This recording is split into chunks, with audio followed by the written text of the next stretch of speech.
now. Yeah, they're on now. Oh, there you are. It's not a dull light, it was off.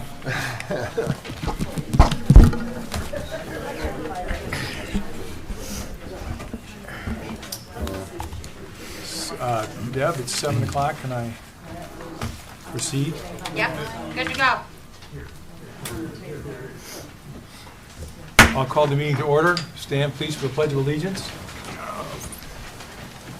I pledge allegiance To the flag of the United States of America and to the republic for which it stands, one nation, under God, indivisible, with liberty and justice for all. Roll call, please. Delaney. Here. Perkins. Here. Musgrave. Here. Weinbrenner. Here. Kinnaman. Here. Powers. Here. McKinney. Here, we have a quorum. First item on tonight's agenda is consent agenda. All items listed under consent agenda are considered to be routine and non-controversial by the Village Council and will be approved by one motion. There will be no separate discussion. If discussion is desired, that item will be removed from the consent agenda and discussed separately immediately after consent agenda approval in its normal sequence on the regular agenda.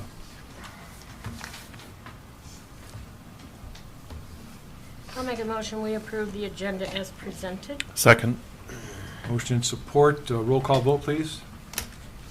Musgrave. Yes. Weinbrenner. Yes. Delaney. Yes. Kinnaman. Yes. Powers. Yes. Perkins. Yes. McKinney. Yes, motion carried. Next on the agenda is a public hearing, Holly Mill Pond Special Assessment District. You want me to call that to order separately, Madam Clerk?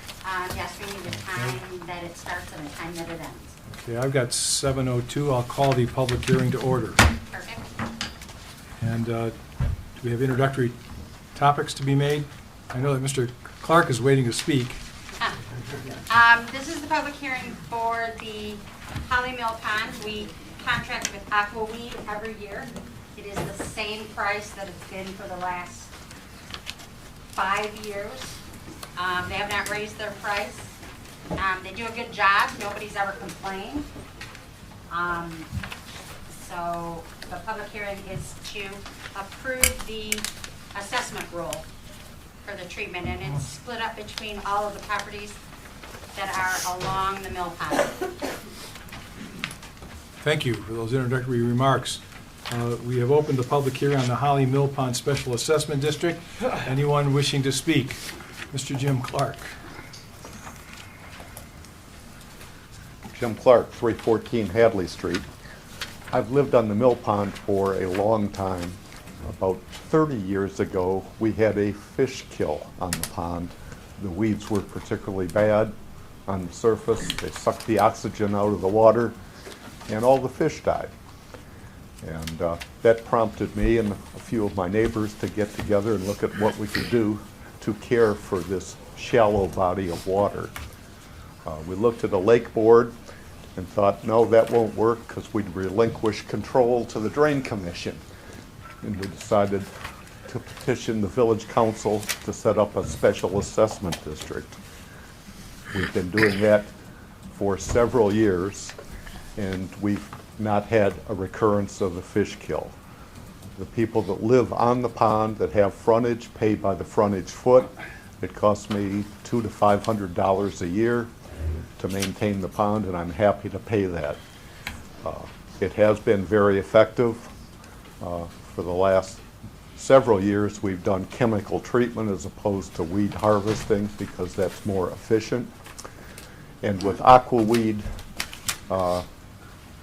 building on the pond and owning frontage on the pond, since they're into weed control and such things, they've become a partner and done an excellent job in treating the weeds chemically over the past several years. That's something that I think we want to continue, and the partnership between the homeowners and the village has worked well. That's not always been the case historically, but it is in this case, and it should continue. The only other thing I'd like to say is Since where I sit in my living room, my lazy boy, I look directly at the dam across the water. Almost every year I've lived there, I've felt bad and thought the village did not do what was required of them, since they owned the dam and the embankment to the east of it. And that's gone on for years and years. But that changed last year. The village contracted with a company who knew what they were doing. They came in, they added a lot of material to the embankment just east of the dam. They had to build a bridge to get across the river to do so with their heavy equipment and everything.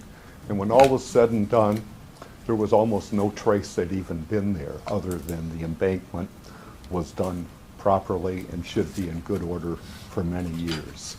And for that, I would like to thank the village. Thank you, Mr. Clark. Thank you. Thank you. Any other comments with regard to the this evening's public hearing on the Mill Pond special assessment? Hearing none, seeing none. I will close the public hearing at 7:07, excuse me, 7:07, not 12:07.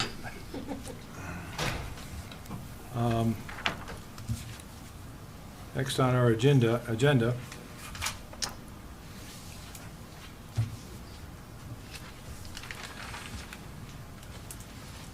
public comment. Members of the public can address council once recognized by the chairperson. Comments are limited to a maximum of 4 minutes for items not on the agenda. Council may extend this time by up to an additional 4 minutes by a majority vote. For items on the agenda, comments may be made after a council discussion prior to council vote. Prior to addressing council, members of the public shall state their name and address for the record. Items on the agenda, which will be subject to public comment during those items, are as follows this evening. Consideration of the approval of Resolution 2022-006, authorizing the preparation of the 2022 Mill Pond Special Assessment. Item 2 on the agenda, consideration of the approval of Ordinance 468, the licensing and regulation of recreational marijuana establishments. Item 3 on the agenda, consideration of the approval of Ordinance 469, amending of the zoning ordinance to specify the locations of recreational marijuana establishments. Item number 3, consideration of the approval of Resolution 2022-003, authorizing the scoring for evaluating recreational marijuana establishment license applications.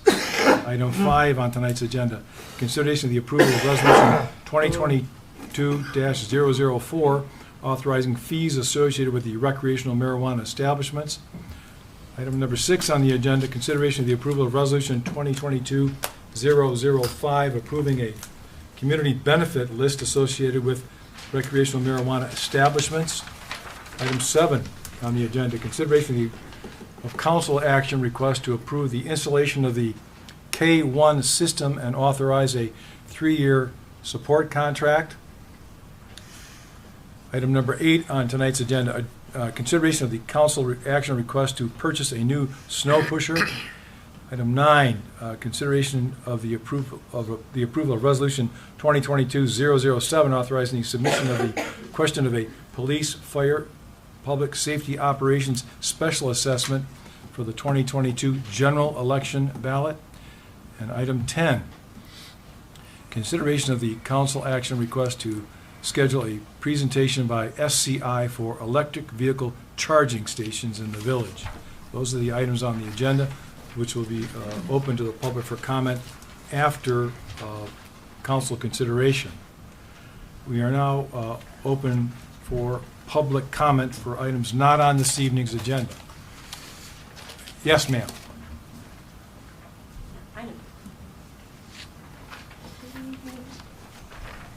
I've missed you for a couple months. Kristen Watt, 102 South First Street, Apartment 3. I just wanted to request if any of the members of council would request to put on next month's agenda a update and a transparent, detailed explanation of what is going on with the American Recovery Acts and how those funds, have they been received? What are they being intended to be used for? And are we going to have any form of community engagement on that issue? I could be wrong, but I have not seen any public updates on those funds. If I'm incorrect, that's fine. I would like to know, but if so, I'd like to see an item on the agenda next month to discuss that or have a community update. That's it. Thank you, Kristen. Thank you. Any other public comment for items not on tonight's agenda? John Love, why don't you step up to the microphone? John Love, 200 North Saginaw. I went down to the village office to inspect a public document, and I was told that I could not take notes, I could not make copies of it, and I couldn't just had to sit there and go through 22 pages of information. I think that's inappropriate to conduct a business like that on official documents that are supposed to be available to the public, and it should be stopped.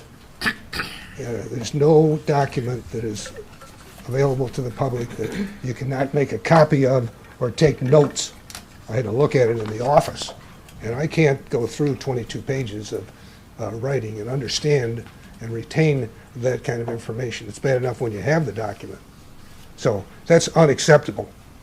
That's not how they do it in America. That's maybe North Vietnam. Thank you, Mr. Love. Yes, further public comment not on tonight's agenda. Yes, ma'am.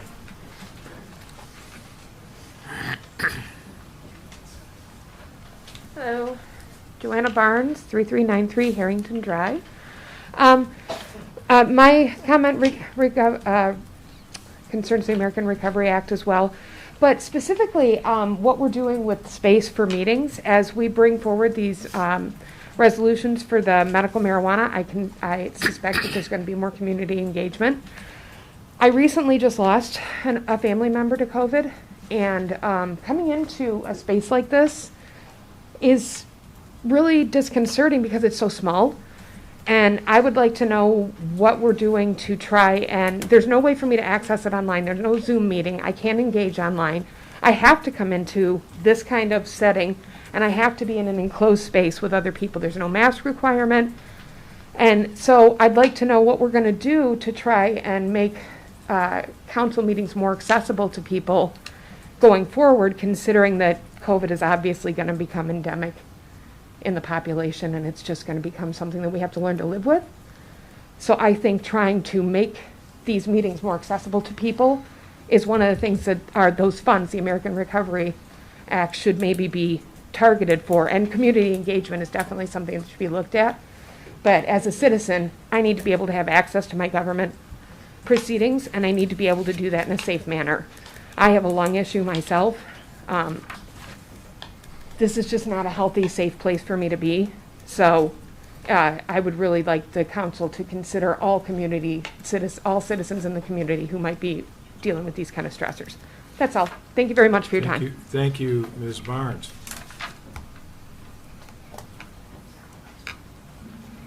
Yes. Patrick, step forward. Pat Feeney, 210 Franklin Street. All I wanted to do was invite everybody on Saturday the 12th at 1 o'clock at Sorensen Park. Holly Township Parks is having its annual cardboard sled derby. Young and old are welcomed. Battle Alley Coffee's going to be there providing refreshments. So I think it's usually a real good time. And like I said, adults seem to enjoy it quite a bit too. So it's like last year we had quite a good turnout. I'm hoping for it this year too. Thank you. Thank you, Mr. Feeney. Any further public comment? Hearing none, seeing none, I'm going to close public comment. There is no old business tonight. New business, item 1, consideration of the approval of resolution 2022-006 authorizing the preparation of the 2022 Mill Pond Special Assessment Roll. Mr. Walker? So you have before you on the council action request, that special assessment request. The total amount is $5,658.90. The amount of the special assessments per each parcel around the mill pond are listed on the back page, and it's done per linear foot around the mill pond. And so it covers just the cost of the permit and the application to do the weed control in the pond for this next year.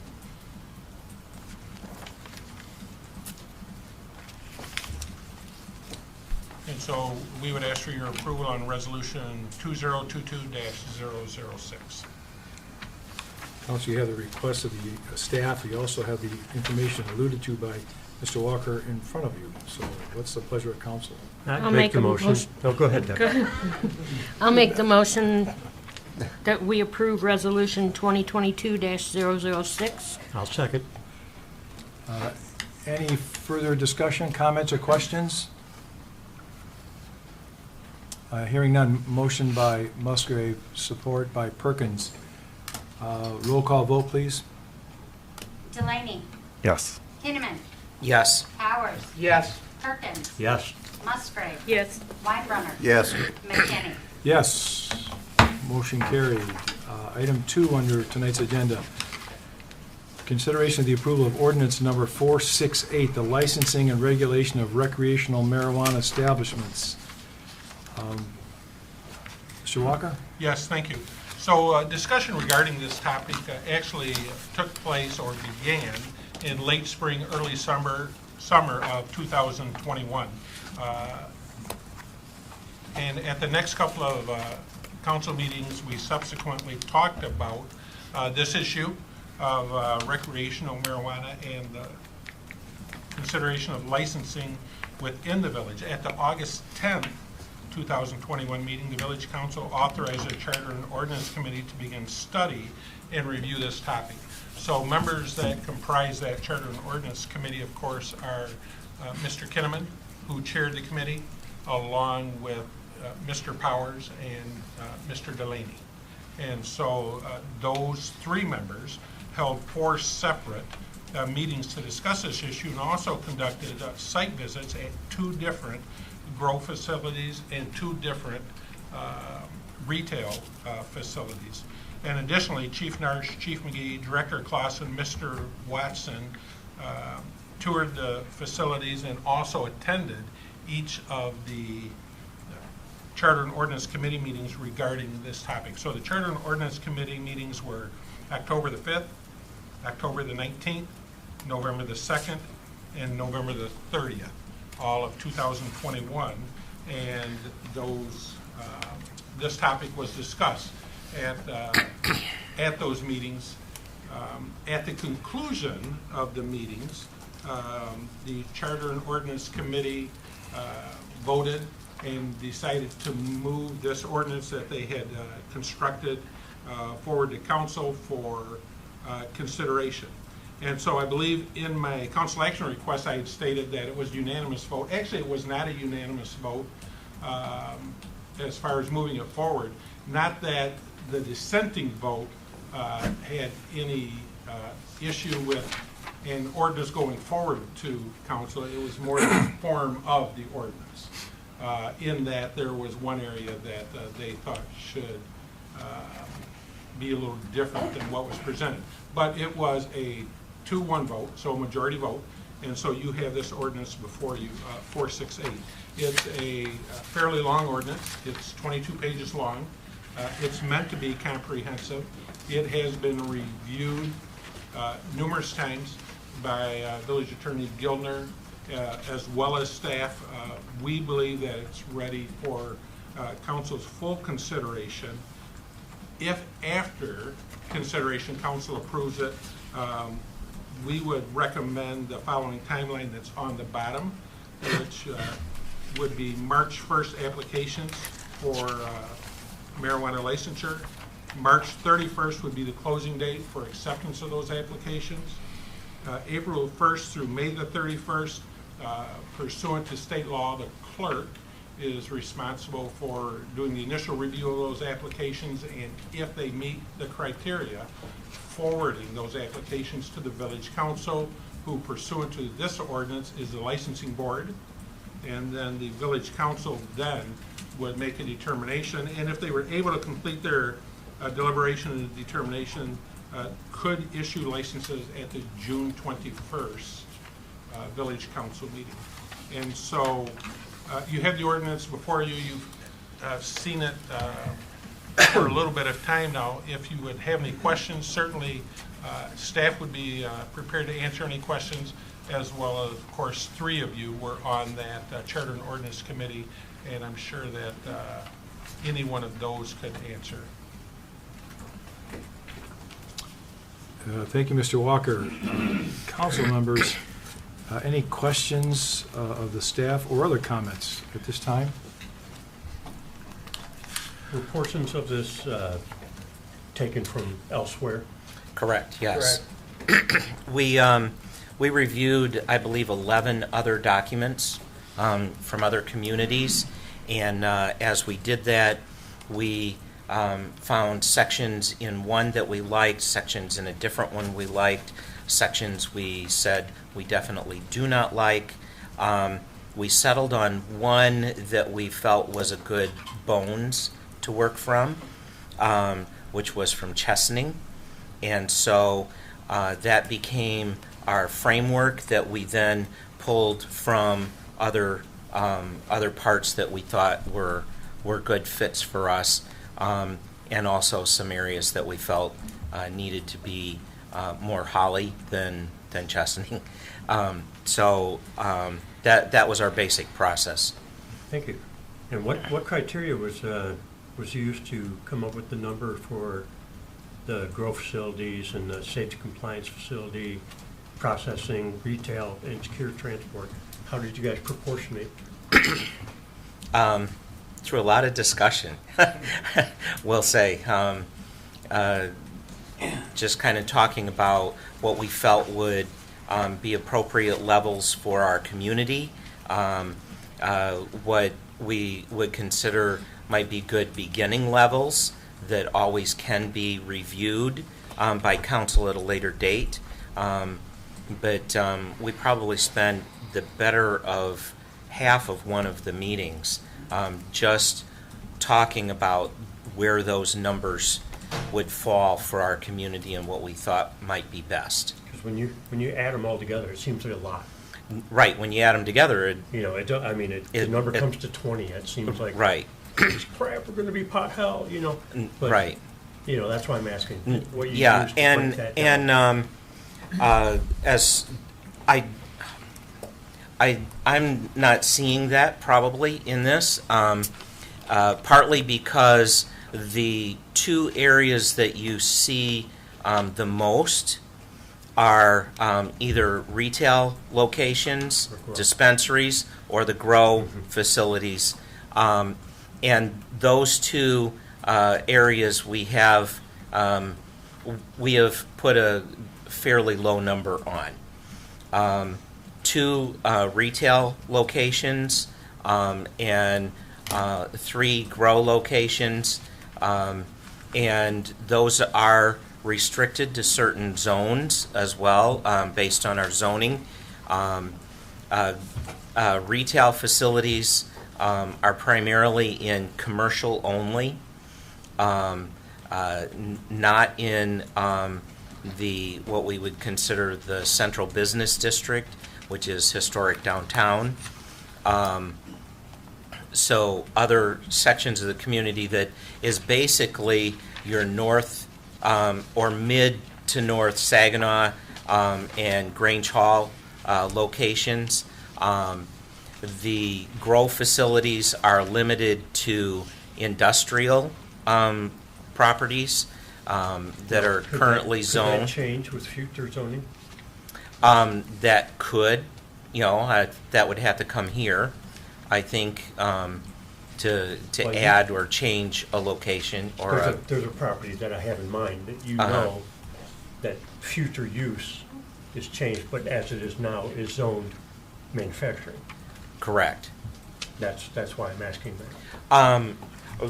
Right. There are some properties when this kind of shifts mindset or direction here a little bit to talk about where we were with the master plan, that there are some properties that in our future land use projection, we are changing those locations or are suggesting in that master plan that we would like to see them become like multi-residential locations as opposed to commercial or industrial.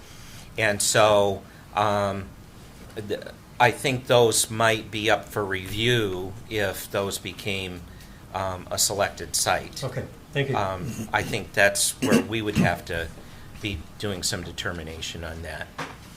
Thank you. Mr. President, Yes, Mr.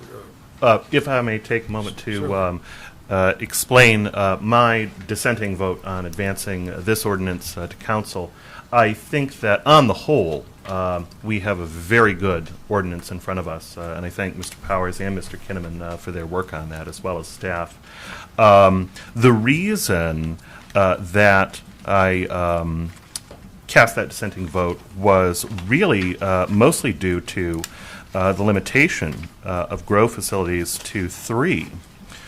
In that last meeting of the Charter and Ordinance Committee, Mr. Watson explained to us that we have no less than 3 underused or underutilized, or unused or underutilized industrial properties in the village.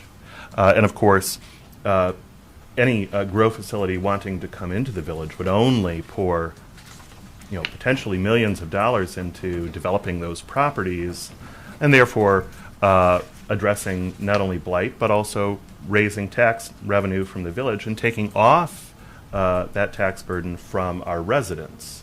So I don't quite understand the rationale of tying our own hands as a village and saying, no, thank you, we don't want that money coming into the village, particularly when we are looking at, according to our consultants with Plant Moran, a substantial budget deficit in the coming years. I just don't know why you would say no to that. Mr. President, can I ask him a question? Certainly. What specific, I mean, you're saying you want to not have a limitation on the number of grow facilities? No, thank you for asking that, yeah. No, I'm not saying no limitation at all. I would raise it to 5, from 3 to 5. Okay. And I would add, I'm perfectly comfortable limiting retail facilities, dispensaries, to 2, because frankly, I think that's all we have capacity for anyway. Okay, thank you. Thanks, Dan. Any further comments or questions? And I may comment back to that because, since most in this room were not in that meeting, to be able to talk about where, we're have settled with this number of 3 is one thing that we built into this that is one of the later items is a scoring key in order to set out standards that we are looking for in establishments that may have a desire to come into our community. And one of our hopes is then with a tighter number to at least begin with, that we are able to select from there the ones that really score the highest, which brings us the best facilities, the best whatevers that come in. Doesn't mean that once we have done that we find that there are more, we have more properties, we have more opportunities, that number can't be revisited. This can always be revisited by council. But keeping a careful number in there, one of my personal one of the personal reasons that I looked at a lot of this was, we know this is coming to our community. We know it will be here. They're really, if we do not enact this or something similar to what we have done, that an outside entity will push this, and it may end up as a ballot initiative with a document that could decimate our community. And our intent is not to do that. And so, as I went through this personally, one of my desires is to say, how can we bring this in and still best protect our community and the nature of what Holly is? And so, as I look at that, is one of the reasons why I felt a more conservative number was the best way to start this process, as opposed to just jumping in to a much larger one.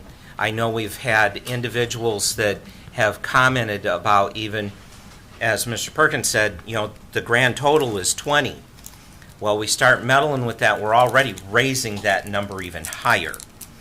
And so it's more to be cautious in the beginning. It's one of the reasons this was postponed even for almost 4 years. Why we held off on this was because there was a lot statewide that needed to be worked through. And there are communities, by the time we hit 11 documents that we are reviewing and looking at how those documents were either successful or not successful in those communities, helps us to be more caring about our community as a whole, as we do allow this to begin to exist here. And so that's kind of the rationale that I had, and I know talking with Mr. Powers, Mr. Powers, I think that's kind of why we tended to lean towards a more cautious number for a beginning. Mr. Kinnaman, so if the council votes this down by a majority, that doesn't mean that there won't be marijuana in the village of Holly. Correct. Most likely, by the November ballot, you would see an initiative come from an outside entity. Probably somebody from the industry. Yes. Mm-hmm. So we're going to the dance. Yeah. Who we gonna take to the dance, right? So let's be careful how we fill our dance card. That's basically, yeah. Since you brought that analogy in. You extended it very well. Yeah. But we'll have public comment as soon as we're done with our discussion here. Mr. President, if I may piggyback on the piggyback, and then I promise I won't take any more of anyone's time. I want to be clear, when we're talking about the number on this particular issue, we're talking about the number of licenses that the village will allow, not the number of applicants that the village will accept. We will review all applicants, and we will pick the best of those. We're not licensing anybody by this. Yep. No, not by this. We're establishing how many licenses we'll allow. Right. Yeah, exactly. Right. But also, and I know there was a concern expressed in our committee meeting about, we obviously want whatever business, whether it's cannabis or any other business, coming into our community to be successful. I think we can all agree on that. But I don't see the logic in, let's say a grow facility, we allow 5 grow facilities, and 1 or 2 of those grow facilities fail. Well, That's after they've paid the application fees. That's after they've invested how many millions of dollars into the property. That's after they've made substantial improvements already to our community, and then set up the next business to come in to that property to succeed. Right? So I really don't think that that's an argument for limiting the number of grow facilities allowed. You know, we're no better off in that situation than we were before, with an empty vacant building sitting there to be an eyesore and a danger to the community. This 22-page ordinance, great reading, huh? Read 4 or 5 times. So, Mr. Walker, you should not drive or use heavy equipment after reading this 22 pages.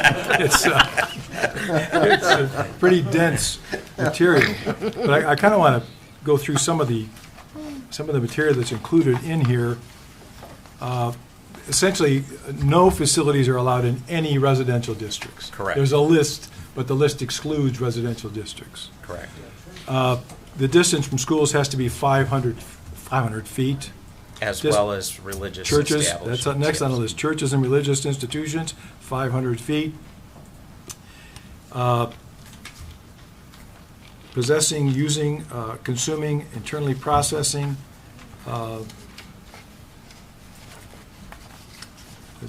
Except as permitted by B. In fact, there was a typo in that section I read, and they got to correct I'm looking at page 5. Goes from A to C, doesn't it? Yeah, it goes from A to C. Yeah, we all caught that.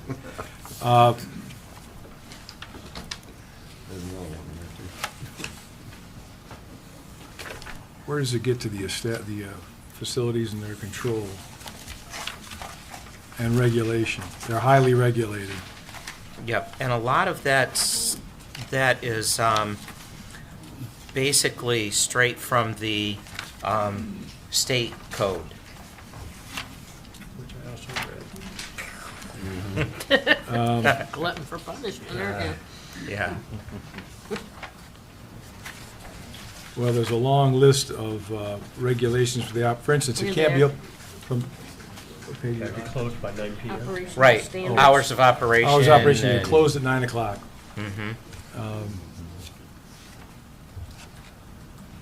got a crib off your sheet here. Here, go right ahead. Oh, yeah, okay, 13, all right, they didn't get that far. Long list, bear with me here. Operational standards, We almost exhausted the alphabet. all right. And I'm going to the retailers. Hours, they're closed from 9 till 6 a.m. Consumption shall be prohibited in the retail center. Operated with surveillance systems, include security cameras. Public or common areas of the retail must be separated from the restricted non-public areas of the establishment. All marijuana storage areas within the retail center must be separated from any customers' areas by permanent barrier. Marijuana may be displayed in a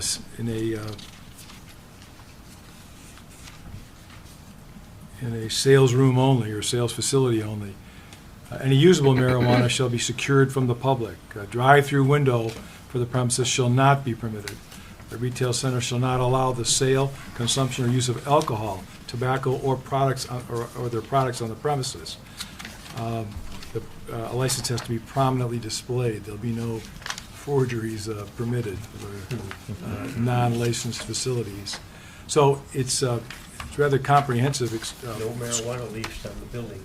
No Yep. marijuana leaves on the buildings or signage. No so- imagery or language Right, so, that gives away what's really sold in it. so the facilities have been described to me as, they look like banks, which may not be a nice thing to say about architecture, but it doesn't look like a head shop, if you will.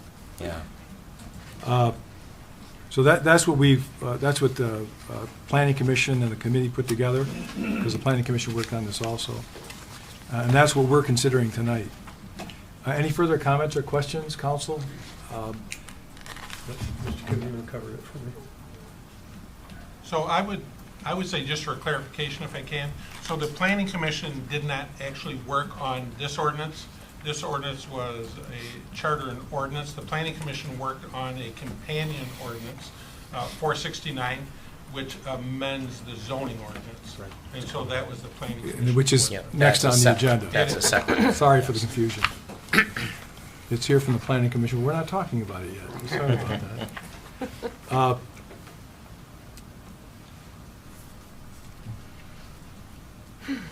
I think our discussion is over. See you next week. See you next month.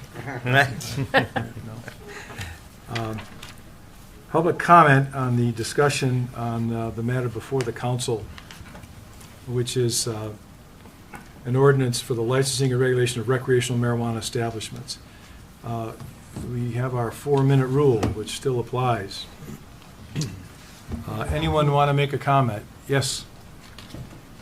We allow more than one time speaking, Pardon? No, well, one time. one time? Yes. Good evening, Council. Gary Okonski, 974 Hollybush in Holly.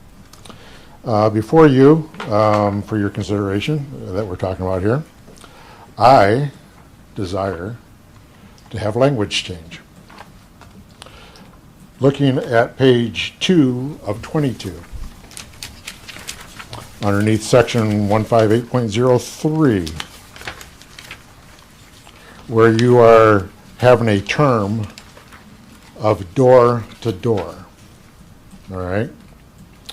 I bring that up there because of the next area I'm going to, because that would have to change, or I request it or would like it to see changed. Now going to page 5 of the 22, in area 158.08. There, in both cases of A and B, where we're talking about distances from schools, and also B, distances from church, religious, and institutions. One, the majority of all property where there's a school, it's almost 500 feet from the door to the road.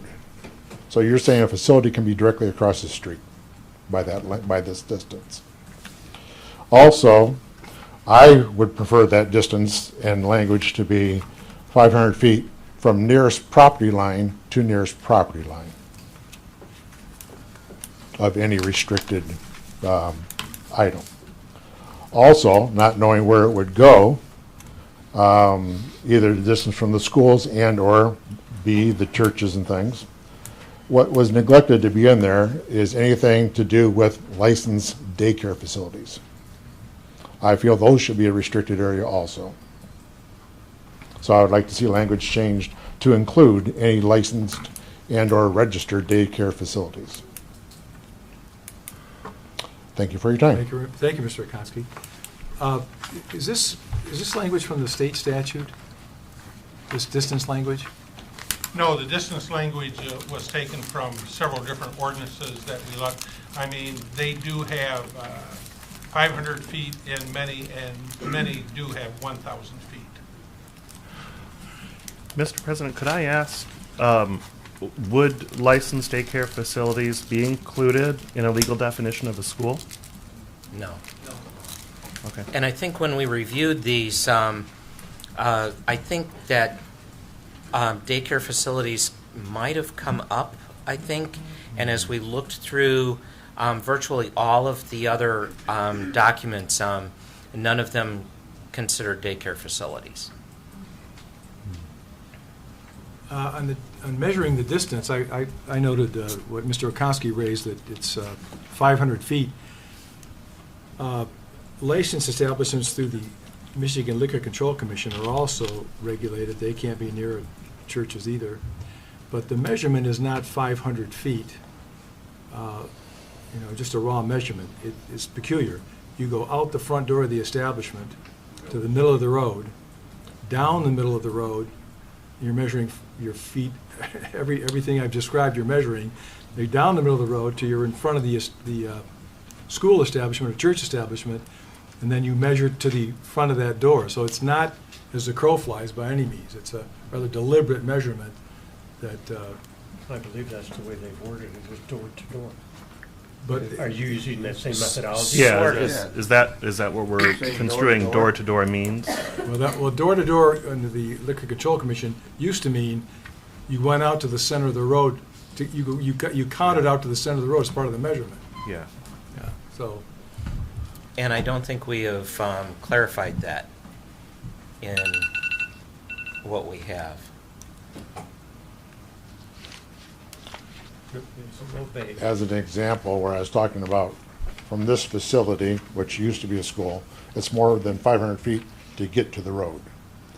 The other thing that we have to be concerned of, which we have no control of, is the Holly High School, all right? It's more than 500 feet from the door, which is described in here by the main entrance door. All right, more than 500 feet from that door to the next residential parcel right next to them. But that's also consideration to think about is those adjoining properties are township properties. That's right. They're not village properties. they're not regulated by our ordinance. That's correct. But you could have other examples where it would be Exactly. too close for your comfort. Exactly. Where you, directly across the street from this facility, all right, and then there's a church that's within the village, but directly across the street is also township property. So there's many places where a restricted facility would be that then the adjoining our neighbors is the township. And who's to say that they wouldn't take and maybe give somebody a rezoning of a piece of parcel because that's where someone would like to be. So Ours, we could say 5,000 feet, and that would have no effect on the township property across the street. We don't regulate that property. Yeah. I understand what you're saying, but when I also talked with Row Engineering today, they tell me that zoning by a neighboring sistering community across from a restricted facility of ours, all right, that also would then be considered. Okay? I'd rather know what Mr. Gildner thinks than what the engineers think, but that's just me. I agree. Anyway, thank you for your time. Yep. Thank you, Mr. Konski.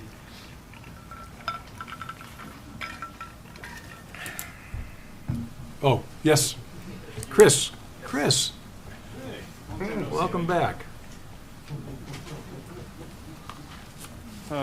Chris Rankin, 217 Coggeshall, Village of Holly. I haven't had time to peruse the entire 22 pages of the document, but in the buffering zone section of it, I also noticed that there's no buffer zone for residential. And in my neighborhood, there's a industrial building, and directly across the street is somebody's home. So I'd like to see you guys send this back to Charter and Ordinance and kind of rejigger, maybe add a couple of ideas for the buffer zones. The daycare facility was a wonderful example. Thank you. Thank you, Chris. John Love.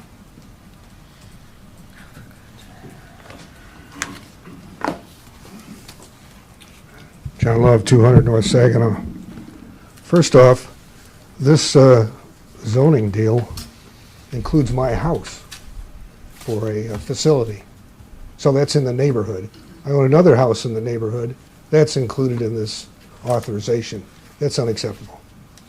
So the rule is it's not neighbors, it is, my neighborhood is in it. But moving on from that, also I have a copy of the Proposal 1 analysis, and it says 1,000 feet distance, not 500 feet. So I wondered how it got shortened to 500 feet. This thing is a just unbelievable mess. And it continues on. I have a flyer here. I'll review the information and pass it out. I made the mistake of reading the Flint Journal Sunday. Had a three-page article about the whole business. We don't want to listen to that. It's too confusing. But in that, it says that there's 117 communities that have opted into marijuana participation. 1,300 have opted out. Oh, what's wrong with them? They're going to take over every country, every municipality. Interesting. and no copies were available until 4 days before the meeting. Holly's allowing 20 facilities, and the one in my neighbor is going on. We're turning Holly into a marijuana growth industry. I talked to the city council over in Fenton, and they said, forget it, we're not doing that stuff. We want to have a community, not a new logo for the community. There's been no public hearings on this. This is it. And then you're going to drop the bomb. And even there, the library should be included in this too. But the point is, this is not a rush job. I wonder what's happening. Are investment clubs getting involved in buying up these properties? These people are all lined up. It's a done deal. They're going to move into all of these wonderful facilities, and it's going to turn into a beautiful operation with no regard for the other side of the deal. Here's a book called Smokescreen. Kind of confusing. What the marijuana industry doesn't want you to know. You're going to damage this community, the health of the community, and the image of the community, and change it from historic Holly to get off the bus and have a good time. That's unacceptable. And it's unacceptable to do it tonight where the DDA, the Downtown Development Authority, hasn't even looked at it. Oh, we're an open group. We're going to let everybody know, get their input in it, and we're all going to be one big happy family. That's not what's taking place. And it's inappropriate to even do it today, period. The better choice would be to exempt Holly from this whole ballgame and let somebody else enjoy the benefits and the suffering that's going to be brought on them by this addictive element. And the more you promote it, the more it goes. In this Flint paper, you probably don't want to get confused by reading anything, is they said, look, the thing's reaching a saturation point. So there's going to be another changeover. So they're kind of, let's get everybody sucked into this thing that we can. People that don't know what's going on, we'll sell them a story that we have to do it today. The world is going to end today. Well, I'll give you another option. You want to have another option? We can have petitions for recalls. Then we'll see what people think. We can have an election, and that will boil it all out. Thank you, Mr. Love. Thank you, and see you on the ballot, one way or the other. Kristen's waving her hand back here. Oh, Kristen's yeah, Kristen. behind him. Hey, how are you? I tried.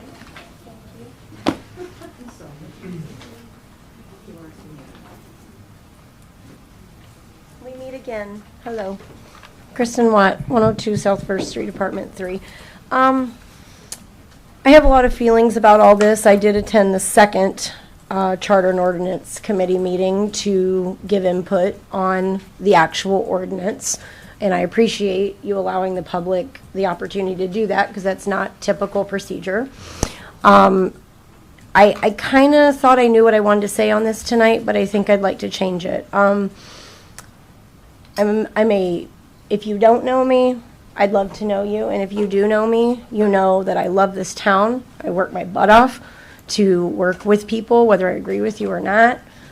I treat people with respect for the most part. I try my best. I'm just a human, but one thing I'm going to do tonight is I'm also coming to you as a community advocate, a business owner now, and a mom, and a marijuana user, and it has gotten me off opioids. For many of you who know my backstory, I have a lot of health issues, and I had many, many surgeries 3 years ago, to the point that Andy's Place hosted a benefit for me. The community that I have rallied around me, and I was sick, sick, sick. I have never been a pot smoker. I didn't care either way. It wasn't part of my lifestyle. And I drive to Burton every single week. I almost died in an intersection Monday, having to go get my medication, and I use it in oral form in a gummy. I don't smoke it, and I'm not ashamed to say that in front of all of you. I want to put a face to this. There are elderly veterans who have PTSD in this community. There are people like me who live in chronic pain. I have implants in my hips. I get, this is not the 60s. This is not Woodstock. We're not trying to have a frickin' party, but we do on First Fridays. We do on Ladies' Night. We drink throughout the, I don't know what we're talking about in here, man.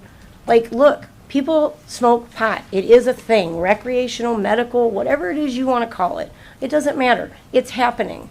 I literally have gone through Walled Lake, Lake Orion, all of these much more affluent communities than we have. Like, more money in the system. People with bougie $300,000 and $500,000 homes. All of this. And they look like nice facilities that are brick and mortar. And people, every day when I go to Burton, I have run in line. Nurses, doctors, attorneys, accountants, everyday people. We have got to stop this stigma and put a face to the people who are benefiting from this product. I am not saying it benefits everyone. I am not saying that everyone needs to smoke pot. I am not saying you even have to agree with it.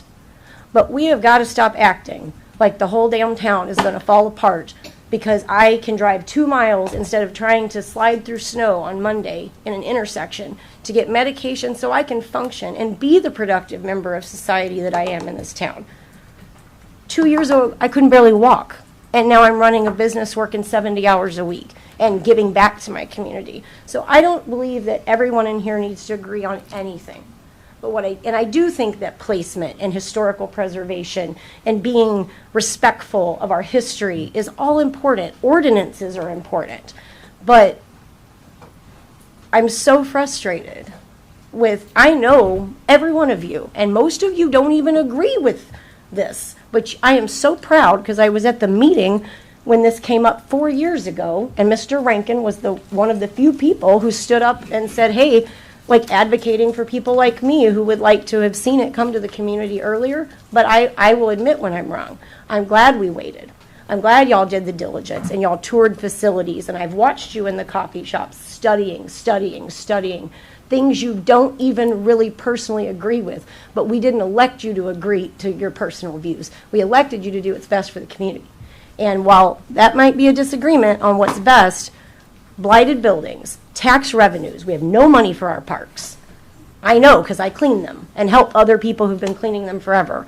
Lakeside Park is still a disaster. Like, there is money to be made on this that is not just in the lining pockets of politicians. Sorry. I love you. Thank you for letting me talk. And I just want to put a face to this. Unless you want to give me some more time. So, thank you. Thank you, Kristen.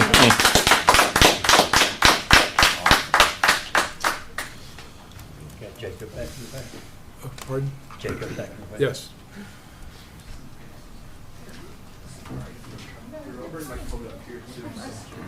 Hop back there. Oh, this is short. Sorry. Kristen's fault. Didn't mean to get that picked up by the mic. But my name is Jacob Crevier, live on 507 Ash Street. I have a few concerns with the ordinance. I support the spirit of it. I've used marijuana before. I don't think it makes you a demon. I don't think it will harm the community as much as some other folks think. However, the speed that the ordinance was written seems to really show a budget deficit issue that the village is kind of glaringly trying to address. And I guess my main thing is I would have much rather have seen more innovative and thoughtful solutions to raising revenue for the village instead of waiting 4 years to put together a marijuana ordinance out of fear that other people will come in and put a ballot initiative forward, only for the ordinance to be rushed and kind of hastily written in a way that doesn't fit all of the needs for the community. Now, there's stuff that we can do to raise revenue. There's also probably stuff that we can cut. I know 69% of the village revenue, according to the council packet that was posted today, is spent on police and fire, and that only leaves 31% for everything else. But I feel like there's other things we can do to raise revenue short of trying to rush an ordinance that is going to be a council decision, when at the end of the day, what's stopping any of these companies that we fear will come into the village with more money than, God, and decide to put forward their own ballot initiative that rewrites everything that you're doing? So the only thing I want you guys to consider is, consider bringing the ordinance as a ballot initiative from the village itself. grant you guys the legitimacy of having the ordinance approved by the public instead of risking another company come in and just slapping over everything that you've worked on and finding the holes that are in the current ordinance, such as issues with, daycare zoning and such. So yeah, thanks.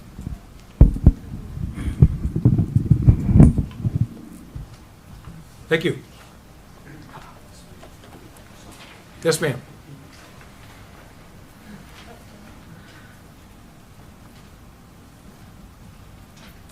I'm Cheryl Everly, and I'm from 314 Hadley Street, and I think it was about 4 years ago I stood up at the meeting and said, shame on you, this is coming, and we should be ready, and we should be welcoming with open arms. I told you the story that Battle Alley used to be a head shop when I was in high school, and we survived. It was owned by a veteran, if that makes any difference to you. But I appreciate all the work that you've done so far. I think we need to have an orderly way of bringing in this business into Holly. It's coming. And as far as the 500-foot buffer from residential zones, I just want to say, living at the end of Hadley Street with industry at the end of my street, I would much rather have a grow operation or a testing facility than the mishmash of trucks and crap and metal and steel and everything else that's going on in my neighborhood. So I would urge you to pass this, and we're going to roll with it, and maybe something else is going to happen. But for the people who need it, and I think Kristen was very eloquent in what she said, is why are we making people drive to Burton? Why can't they get what they need at home? Not everybody even has a car. So let's just do it, follow this guideline that's been laid out. It can be changed. Frankly, I think I said it before and I said it again. These are not schmucks that are coming. They got big bucks in their pockets. They don't even look at getting into this business without having $1 million.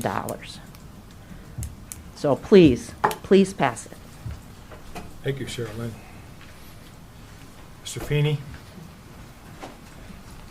Pat Feeney, 210 Franklin Street. I'd like to see some language put in, and I'll admit I haven't read through all 22 pages, so if there is something to this effect in there, please pardon me for this, but I'd like to see language put in there for some transparency. And that would be that we prohibit village employees from having any ownership or involvement in the marijuana industry within the village. I would also like to see that we'd have the village employees disclose any family connections. We'd obviously have to exclude on that elected officials, because you could have a businessman who's in the, or woman, I should say, don't be chauvinist here, could come forward and want to run. So obviously we couldn't do that. I believe that's, fair. I don't think it's asking an awful lot. Now we have our state lottery requires that. Our gaming board requires that of their employees. And I don't think it's too much of a burden on them. And if you heard what I said within the village. So that, they have some venture somewhere outside, that's fine. I think that's good government to have transparency such as that. I do have an issue that I'd kind of like to hear addressed. It's obvious a piece of property on Elm would be a very prime location for a marijuana operation. And I'm going to take a wild guess and say the property probably meets, zoning-wise, probably would meet the requirements there.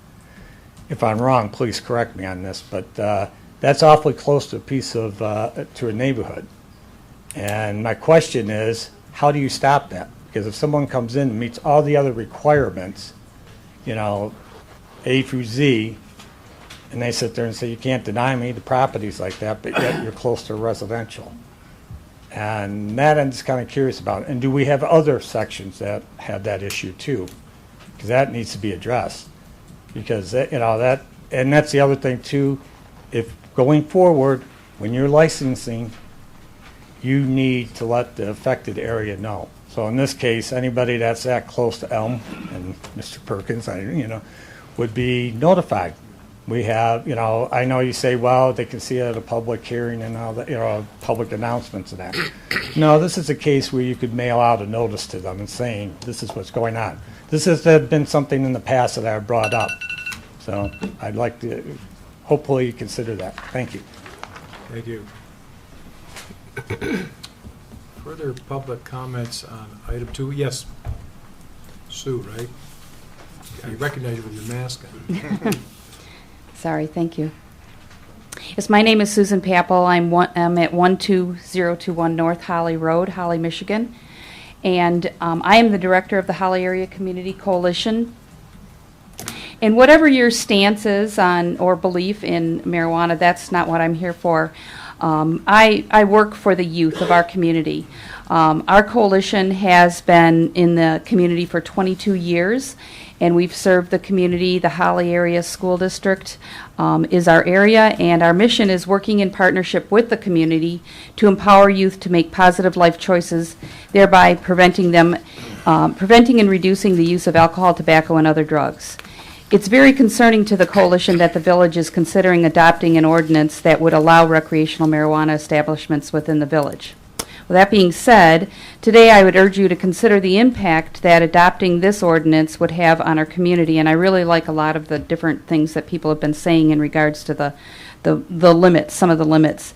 So I urge you to consider the image of our village that would drastically change with the addition of recreational marijuana establishments. Consider the impact that this would have on our safety of our citizens, and consider the consequences that could result in increased youth access to marijuana. While there are major concerns that the coalition sees in adopting this marijuana ordinance, the coalition would like to commend the village council for including limits in the proposal. Limiting the amount of grow, safety compliance, processing, retail, secure transport facilities is necessary step in protecting the youth and adults in our community. The image of our community is something that has been curated over many years through Main Street development. And while I applaud the village for including in the ordinance that premises are prohibited from advertising that is misleading, deceptive, false, appeals to minors, and also that the symbols or images of marijuana leaves is prohibited on buildings and in the exterior and building signage. However, the fact remains that marijuana establishments in our community will have a negative impact on the image of a picturesque community that we have here that's taken years to establish. The safety of the citizens is another concern of ours. The citizens of this community is something that should be of utmost priority to the council, and data shows that when recreational marijuana establishments are prevalent, crime will rise. An argument may be presented that an ordinance allowing marijuana establishments in our community would help stimulate the economy of our community through the increase of jobs and revenue. I encourage you to ask yourselves, is this how we want our economy or our community to be stimulated in a manner that would bring an increase in criminal activity and also potentially devastating consequences? So it's been proven over many years that when youth have more access to a specific substance, an increase in youth use rises. With addition of recreational marijuana dispensaries to our community, can be assumed that youth availability and access to marijuana will also increase. So my first concern is that increased access and availability to youth would choose to use more on their own just because it's more available. This is concerning because a young person's brain is not fully developed until the age of 21 to 25 and could cause long-term consequences. The second is the concern with increased availability of edible marijuana products. So edibles are very potent and also appear very similar to commonly used products that are often enjoyed by and marketed to young people, such as gummy bears, suckers, cookies. A young person may unknowingly ingest dangerous levels of marijuana simply because they're a bag of gummies. Considering these factors, it's considered, I just have one last thing in closing, that I want to thank you for very seriously considering the responsibility you have to the residents of this community in adopting this ordinance. And again, thank you for including important limits. These limitations in this ordinance and keeping the limitations in place moving forward. Not in 3 years changing it and increasing it, but trying to keep those limits for us. It's important to our safety and the safety of our youth and the community. Thank you. Thank you, Susan. Thank you. Any further comments on item 2 on tonight's agenda? Yes, sir. Jason Freeman, 11404 Buckskin Trail. I can't help but, think as I listened, it's like if you can't beat them, join them, a mentality, and I understand your concern about bringing it to the ballot. But if that's the case, how do we get to 20? And then you sit here and talk about even raising the number. That's a concern. I worry, excuse me, we talk about, the disadvantages of buying the product here versus Burton. Look at those facilities. They have bars on the windows. There are barbed wires on the roofs. They have fencing outside. Why is that? People cut holes in the top of them. That's reality. So, is it more accessible? Absolutely, for our kids. That's a concern. In today's day and age, I would rather, we have the police power. Are we going to detour them for what they can focus on, keeping our youth, in schools safe? But now they're dealing with keeping these properties safe. That's my concern. So, thank you. Thank you.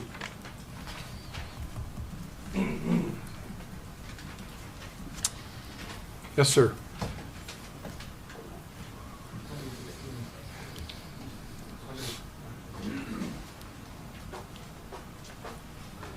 Hi, thank you, Mr. President, Council. I'm Jim Koskala. I live at 207 North Saginaw here in the village.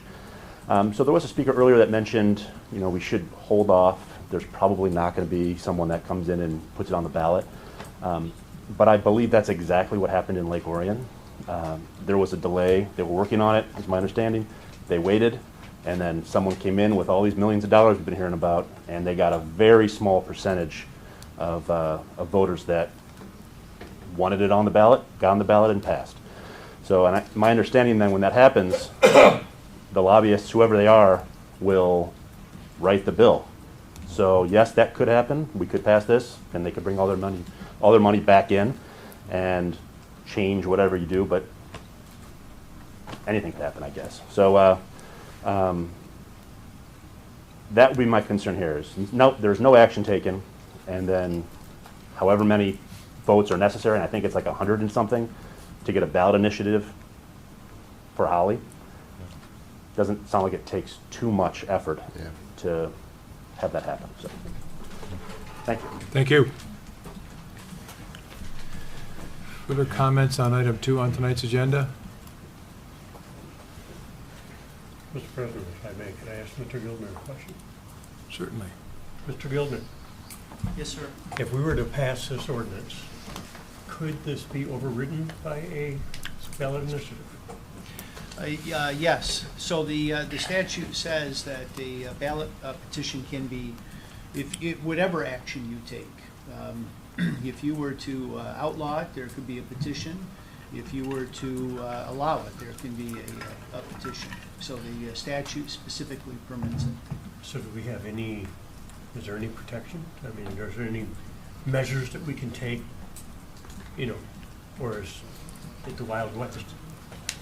Well, no. No. If it's meant to give the community, you first, the opportunity to weigh in on it, subject to an initiative petition. So if you are asking about protections, the protections would be in adopting something that you think would be palatable. Because you could be subject to the extremes, right, one way or the other. Thank you. Mm-hmm. Is Mr. Gildner a question? No. Mr. Gildner, with your experience with all of this, what do you think that with our town, the size of it, that somebody would potentially come in and try to take over? By a petition? Mm-hmm. Is that your question? Yes. I can't comment on that other than my own experience. I represent another community. That community took action to prohibit all such establishments in their community. They received a petition They directed me to fight that petition. I did. We lost. It's going on the ballot in August. But with the fact that this potentially would allow 3 businesses, could you foresee someone coming in and wanting a 4th? I can envision Just about everything. anything? Just about anything, Okay. sure. All right, thank you.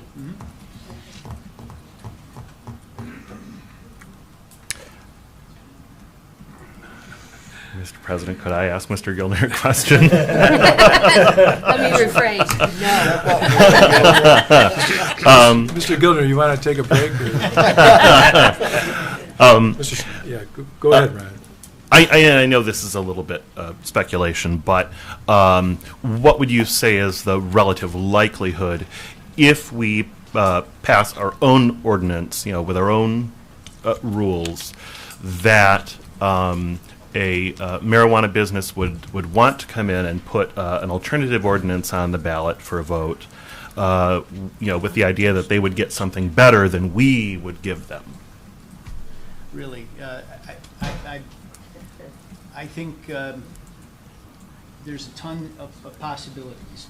I think you could say 3, as this ordinance does for some establishments, and you're going to have someone who comes in and says, we don't want any of those. So it can go both ways. There are no limits in the statute in terms of what the ballot can do. I'll tell you from that other community, there was specific language in there that I thought was offensive, that they were asked to be included in the ordinance. It would take away the legislative control, and it would dictate to a large extent exactly where these would go and how they could operate.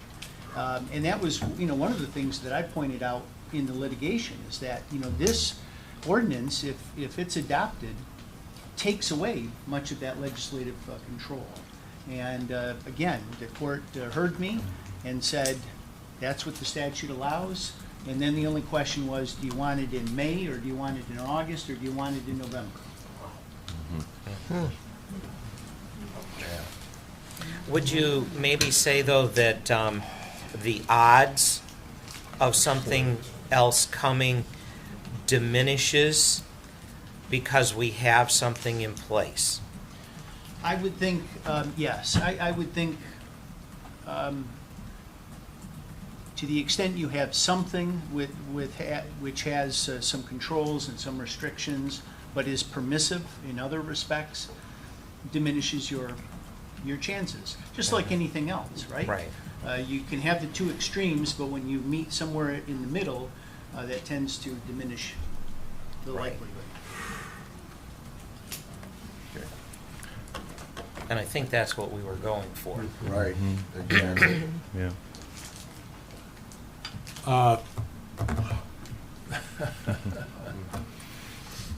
Let me throw this out there. First of all, I want to thank the committee for the job they did. And there's been a lot of working with dense material for a long time. So thank you for that work. I would be more comfortable with 1,000 foot, but you had that same discussion already. And I would be more comfortable with something that we have a lot of daycare facilities around here. I think they're very well controlled. I don't know that it's be a particular problem for them. They're different than schools are, for sure, in terms of the participants, the youth's exposure. But still, I understand the reasonableness I understand the argument, and I think it's reasonable to include daycare centers. That's my first thought. I know you have thoughts. We talked about that, and daycare centers, because they are relatively easy to open up, what's to stop them, and what happens to the marijuana facility once they do open up? Let's say across the street, and they're less than 1,000 feet. You're restricting the cannabis from opening up, but you aren't restricting the daycare from opening up. No, I don't know. Go ahead. Yeah, sorry. One of the things that I think we looked at when we discussed this was the smallness of the village of Holly. You know, it's just over 2 square miles. And by the time you begin to put in 1,000-foot barriers, we start to take out a significant number of locations. When you add daycares, most of our daycares are located in the areas where we are saying we would allow this.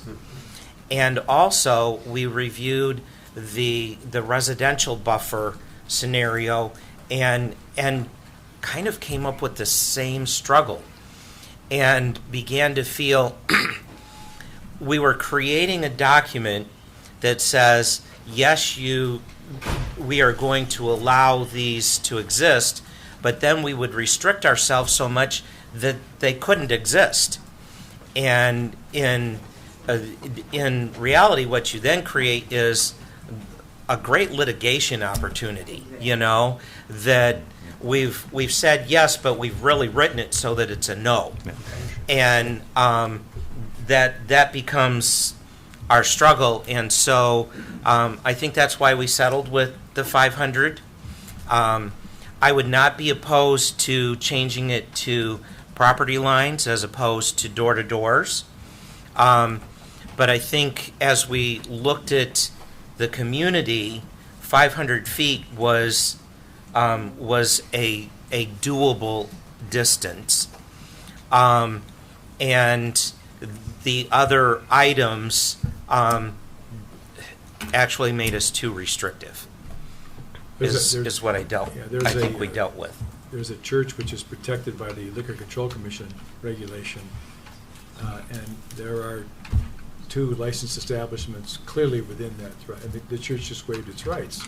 It's located in a busy area with 2 restaurants that employ a lot of people, and their hours don't conflict, that's for sure. Right. So, and I think that's true of most communities. Yeah. There is some working together on those. We even talked through some things about, like, with the residential, what some natural buffers are, such as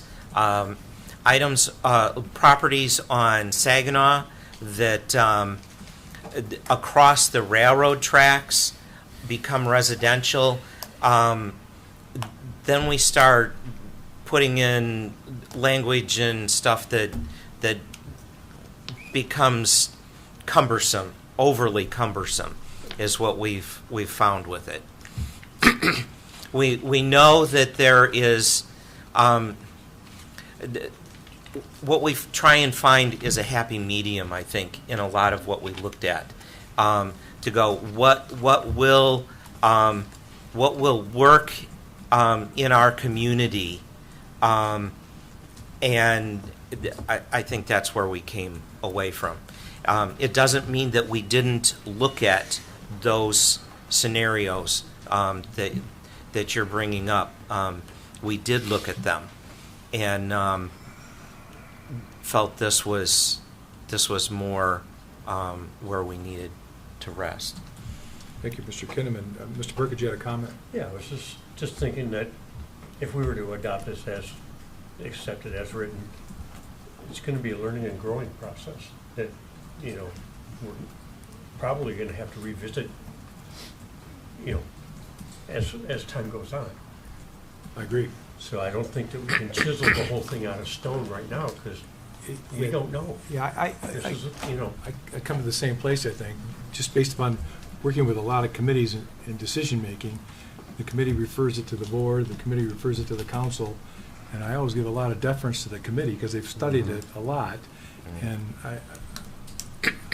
I feel I have to articulate a reason, a good reason, an understandable reason, when I disagree with a committee that's really sunk their teeth into something like this. And I don't very often find myself comfortable doing that, so, because they've done a lot of work. And if you read all 22 pages, you learn that. Yes, sir. Yeah. Personally, I would like to see it go back for the daycare. Still leave the 500 feet, but include the daycare. And have them change it and submit to us. Can I, Mr. President, may Yes. I offer a motion? Certainly. You're not out of order, so yes. Mr. President, I move to approve Resolution 2022-006 regarding Ordinance 468 regarding the licensing and regulation of recreational marijuana establishments with the two following changes. In 158.11D, to change the number of licenses for growed facilities allowed from 3 to 5. And then in 158.03, to change door to door to property line, as interpreted by the State Liquor Commission, as you mentioned. I think you're better off just saying property line to property line. Property line to property line. Because that's not how the Liquor Control Commission does it. So property line to property. Property line to What someone property else line. discussed is, we all understand that. I'm not sure. With keeping it at 500 feet. So you've been very concise in that, thank you. Move to approve with those two changes, 158, 11D, going from the number 3 to the number 5 for grow facilities, and 15803, defining door to door as from, not door to door, but from property line to property line. Yeah. Which one was that? Dan? We need support for that. 150. I'll support it. There's support. So we can have a discussion on that.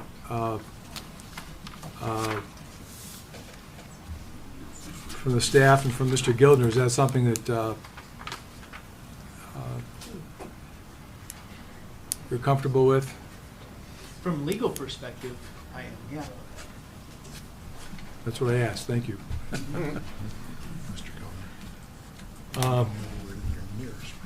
There's a motion and support, discussion on the motion.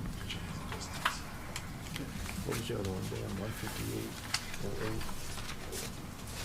Oh, I forgot. I have a question for you. For the 5. You're on the record, go ahead. Okay. This is voted down Thanks, Dan. because of the change in number. Can another motion be made afterwards? Yeah, I'll just check with our parliamentarian, Mr. Gildner. If this motion fails, we can bring another motion. Oh, sure. Yeah. I knew that. I just wanted to check with you. Just kidding, Deb. Just kidding. Are you giving me a hard time I am. again? I am. Okay.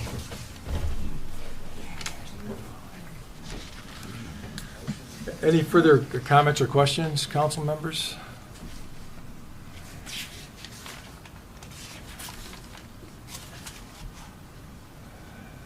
I agree with Mr. Perkins that we'll continue to revisit this, I'm sure.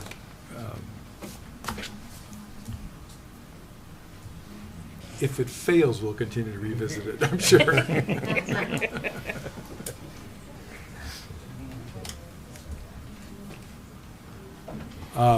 We have a motion support. Any further discussion? Hearing none, roll call vote, please. Kinnaman, No. Powers, Yes. Perkins, No. Musgrave, No. Weinbrenner, Yes. Delaney, Yes. McKinney. Yes. My count has the motion failed. No, it carried. They told me there'd be 4 to no 3. math when I came here. 4 to 3 pass. Motion carried.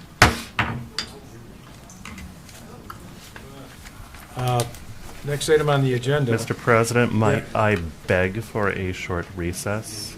That's, As you are don't have to merciful, beg, sir. Yeah, we'll have a short recess. We're we're briefly adjourned. How about 10 minutes?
Item 3, under new business, consideration of the approval of ordinance number 469, amendment of the zoning ordinance to specify the locations of recreational marijuana establishments.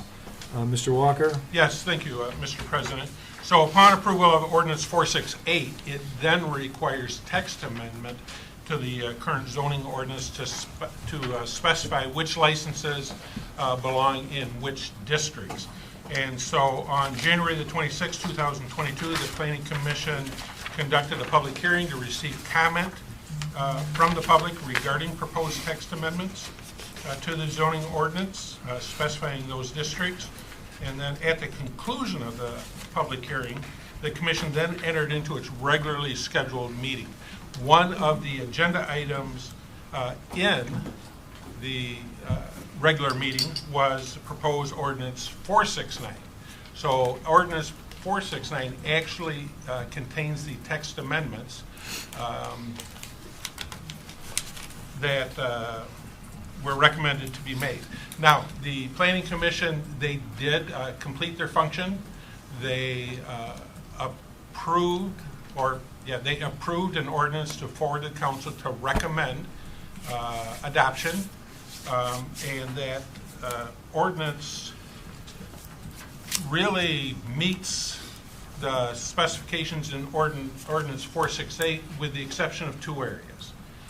One area is the Planning Commission decided to recommend to council to remove neighborhood office commercial district from an area that was allowed licensure. Mr. Kinnaman's frowning. Only for retail. Yeah, only for retail, where originally, I think pursuant to the ordinance 468, it was allowed. There is other license functions that are available. And the second stipulation that the Planning Commission recommends to council is that each and every license return to the Planning Commission for special land use approval. Now, in reviewing and after being present at every one of the Charter and Ordinance Committee meetings and reviewing all the other ordinances, it was staff's opinion that that indeed was not the Charter and Ordinance Committee's desired course of action, was that special land uses be attached to every license, because the Charter and Ordinance Committee went to great length to specify which districts were strictly prohibited from having any type of marijuana license in them, those being R1A, R1B, multifamily, and the commercial business district, which is the historic downtown, basically from Oakland Street to the railroad tracks, and then Broad Street and Maple, right in that area.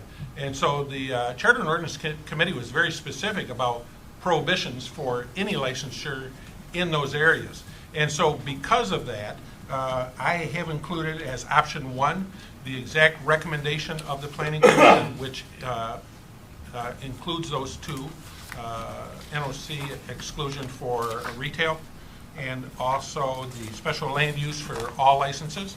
I've also included option 2. Option 2 still includes the exclusion of the retail licensure in the NOC district. However, option 2 turns every license that is authorized and issued by the council as permitted use. And again, the thought process is they've already been excluded from those other specific zoning districts where you didn't want them. And so in staff's mind, there was an inference that they were permitted by right in those. And so we spent some time talking with Attorney Gildner about the appropriateness of that, and certainly it's council's choice, but that is staff's recommendation. So you have the ordinance before you. You can adopt either version that you want. And clarify, staff's recommendation is number 2. Correct. I'm glad I understood that after everything was said. Thank you. That was my question, too.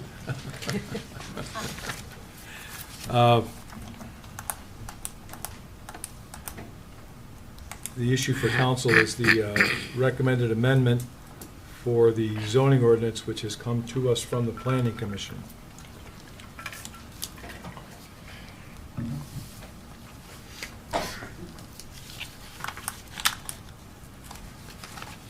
Motion would be in order. We're going to have a hearing, I have comments, or what? We haven't had discussion at the council yet, have we? No. Right, we didn't do discussion, we usually let them go before we make a motion. Yeah, we haven't had discussion Yeah, yet. So. you were about to ask for a motion. Well, but we need a motion for discussion too, technically speaking, I guess. But what do you want to do, fellas? I'll make the motion for option number 2. Support. There's a motion in support for amendment to the ordinance as recommended by the planning commission, option number 2. Any further discussion by the council before we open it up to the public that's knocking on the door to have more to say? No? I just had one question. Why was the NOC not viewed as being commercial? Most of those locations, that section was, we had a question about residential before. Most of that is still a highly residential area, and that's part of that NOC idea, is that it's either or both. And so I would say that we kind of, from Planning Commission, from a public recommendation, from public hearing there, was that was probably a little too much. Okay. Any further comments or questions by council? I think we finished our discussion. Any public comments? Time's up, sorry. Now, Mr. O'Connor.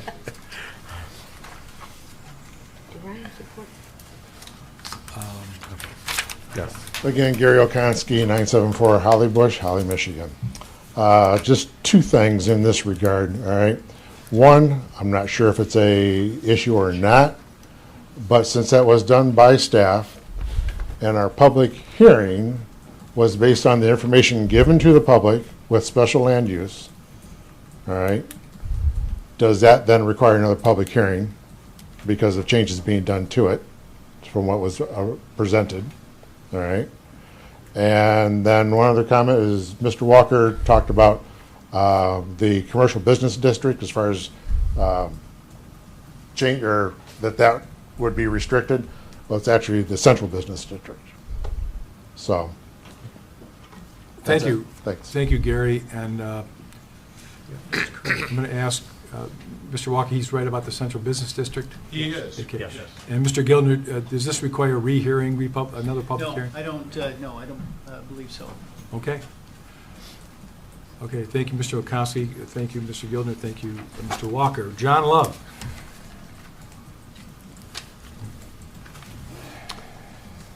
I live in this neighborhood office commercial district, and I want it to be excluded.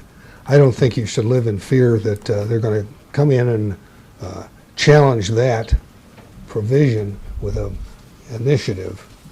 I think it could be taken care of now to exclude any facilities in the neighborhood office commercial. It's still a neighborhood. I own 2 properties in that district, and I would appreciate some consideration on this exclusion. They are excluded. Yeah. Well, there is one exception. Right. Retail is not in there. Those are not allowed. No grow in there. Secure What he is talking about, what is allowed there in that area is An office testing. Testing Facilities, which are typically a small space, maybe about the size of this room, with 2 or 3 employees that bring samples in a secured format and have weights and scales and water droppers and spinners and. So. You're highly educated in this. Yeah, I've been teaching middle school for 3 So the weeks, vans will be coming in and delivering products for analysis. But the point is, yeah, it should be no neighborhoods, period. no facilities, and it's not something that's going to require a challenge with a initiative petition to get use of neighborhoods for any facility that's associated with marijuana. So please, at least, give me 1/10 of an inch. Thank you, Mr. Love. Any further comment on the zoning amendment? It doesn't appear there's any further public comment. Any further council comment? Hearing none, roll call Could you vote. review again what we're voting on? We're voting on option 2. We're voting on option 2, which is the one recommended by staff, and it's the amendment to the zoning ordinance to, as a follow-up to what we did earlier tonight by adopting the marijuana ordinance. Would not require a special land use approval from the planning commission. No special land use is required under the zoning ordinance, okay? Okay. It's a permitted Got it. use. I think I have it now. Okay. It's good you asked, though. I'm glad you asked. Roll call vote, please. Powers. Yes. Perkins. Yes. Musgrave. Yes. Weinbrenner. Yes. Delaney. Yes. Kinnaman. Yes. McKinney. Yes, motion carried. Item 4, under new business, consideration of the approval of Resolution 2002-003, authorizing the scoring key for evaluating recreational marijuana establishment license applications. Mr. Walker. As part of the entire application selection process, some type of mechanism is needed to be used. So this is a scoring key. I'm going to ask that council postpone or consider postponement of this particular item for tonight, and we will bring it back at the next meeting. The reason that I'm asking that is this is not a document or a mechanism that is needed immediately, and I think there are a couple of issues that we would like to examine a little further with it. This is one area that the council or the scoring committee, which is chaired by the clerk, will not be using for at least 3 months down the road. So I think we have one more month. There are a couple of items we'd like to iron out with it. So it's kind of a long explanation to ask you to postpone. I'll make a motion, we postpone. Support. Support. And there's no discussion on motions to postpone, is there? There is not. I love these motions. Roll call vote, please. Perkins. Yes. Musgrave. Yes. Weinbrenner. Yes. Delaney. Yes. Kinnaman. Yes. Powers. Yes. McKinney. Yes, motion carried. Item 5 under new business, consideration of the approval of resolution 2022-004, authorizing fees associated with recreational marijuana establishments.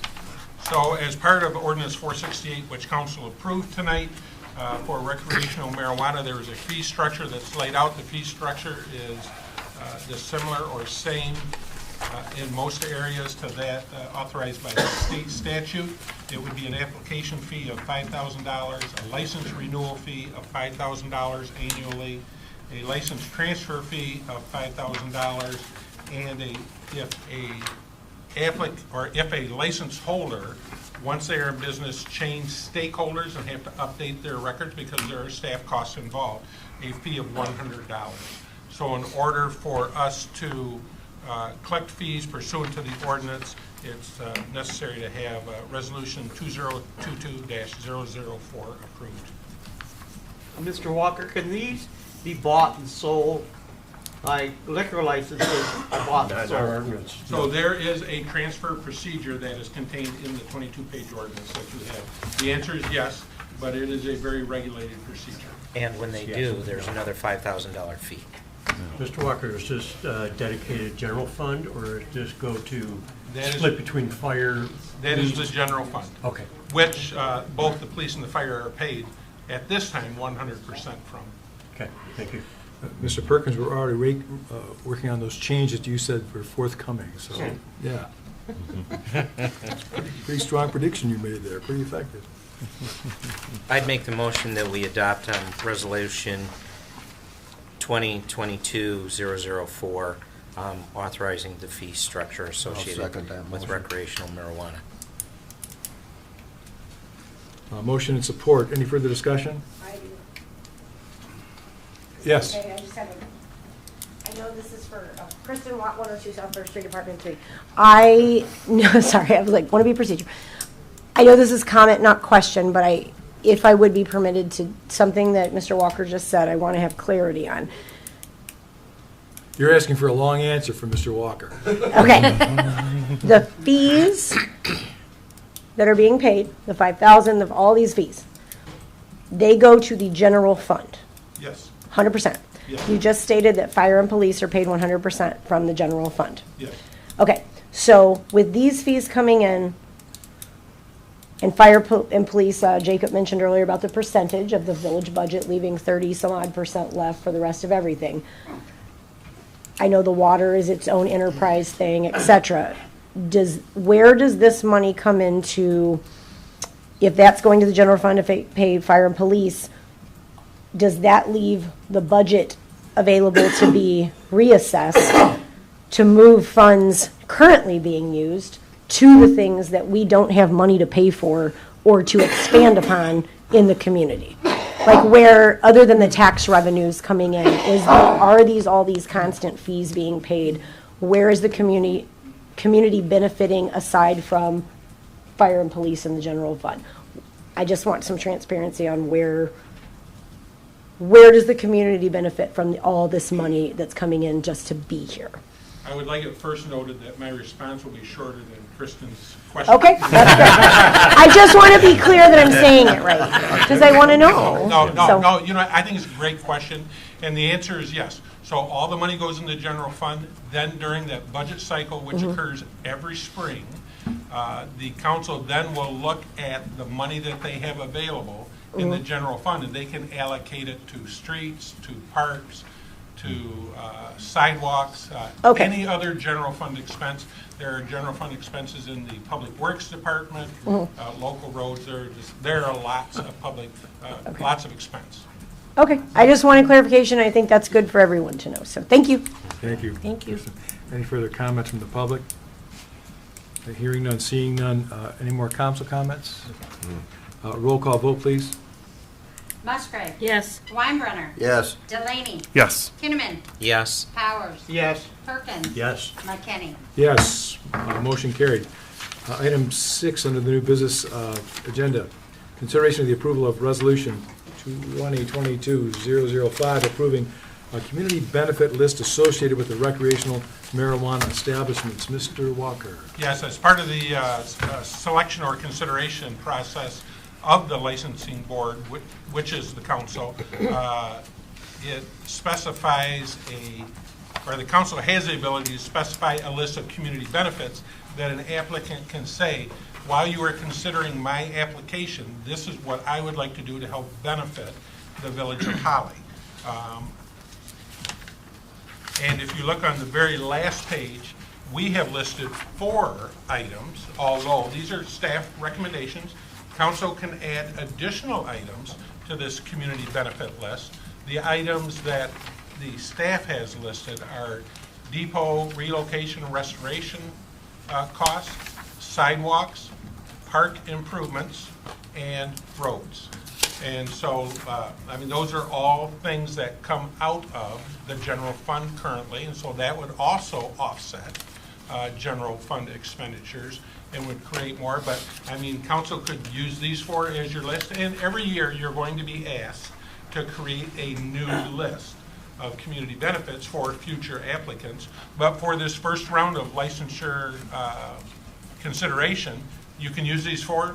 You can discard all 4 of these and come up with your own, or you can use a combination. Yep, in the scoring that we set aside or postponed is specifically a scoring item on a business's intent. It cannot be a requirement, but it is an intent that they express that they would be making gifts beyond those fees and taxes towards something that that council has deemed Important. important and worthy of basically gifting to. Thank you, Mr. Kinnaman. Any further comments or questions? I was asking the council, I'll do that first. He's just ready. Sincere question, as long as we are postponing the scoring, and this is an item on the scoring, does it make sense to postpone this as well? Honest question. You could, if you wanted more time to deliberate on, maybe additional items to add or consider. I mean, that's a council decision. I agree, I think we should. Motion to postpone would be in order. So moved. Second. Can't discuss it. Love those. Sorry. Roll call vote, please. Delaney. Yes. Kinnaman. Yes. Powers. Yes. Perkins. Yes. Musgrave. Yes. Weinbrenner. Yes. McKinney. Yes, motion carried. Item 7 under the new new business agenda. Consideration of council action request to approve installation of the K1 system and authorize a 3-year support contract. I promise this won't be as Mr. controversial as the rest of the stuff we've been talking about. Mr. Clausen, good to see you.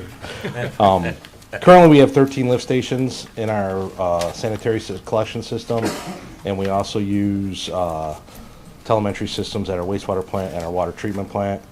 Several of those units are supported by a 2G phone system, which about 2 weeks from now is going to be obsolete and no longer supported. Been going back and forth with Kennedy Industries to get them to give us an updated price. They have a system that would allow us to monitor. We've had some issues with consumers with power failures and power surges, so this system would allow us to monitor it and then request reimbursement from consumers if they fry our system like they have in the past. They gave us a quote to replace those 13 lift stations along with the ones at the water treatment plant, wastewater plant. The quote is included. Kennedy Industries is a provider, vendor that we've used in the past for the mission statements, which are becoming obsolete. And we thought that the village would benefit by having them install them and a 3-year, they give us a slight discount for a 3-year warrant or 3-year systems support. So recommendation would be to use them for installation and support. Mr. Clausen, there are 13 lift stations in Holly? In 2 square miles, yes. In 2 square miles. So, and how many are in Milford? None. I thought there was 1. It's close, but no. 13 lift stations. Well, we know where we live. Yes. So our initial startup cost is $29,958. That's the equipment cost, and then there's a, for them to install them is a $13,000 one-time fee, and then service. And then service, yes. Okay. Any further comments or questions? Question for me. Do we have any portion of this in your budget? Yes, it was talked about in budget, and so this was budgeted for this year, yes. Okay, thank you. Good question. Better answer. So what's our total cost that we're supposed to be approving here? It's going to be $42,000, $43,000 and some change for installation. And then we'll have a 3-year contract, so it's going to be 16 stations times. So you're going to have 16 and about $20,000 in service, and that would cover 3 years. So it's about $6,000 a year for service, $7,000 a year to cover 16 lift stations, or 16 of these units. So we're looking at about $63K? Yeah. For 3 years. Yeah. Once they're installed, and they're supported, and these should last. I mean, the last ones are 2G, and we're on 5G now, so they've been in the system for a while. So did you say 63 and change, so it's really 64? Yes. If we went with 60.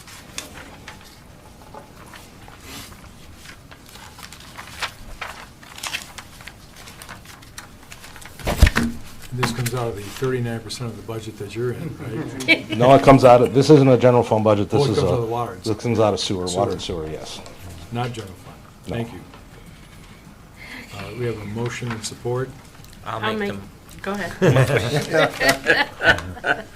That we accept the bid from Kennedy Industries for the installation and 3-year maintenance contract for approximately $64,000.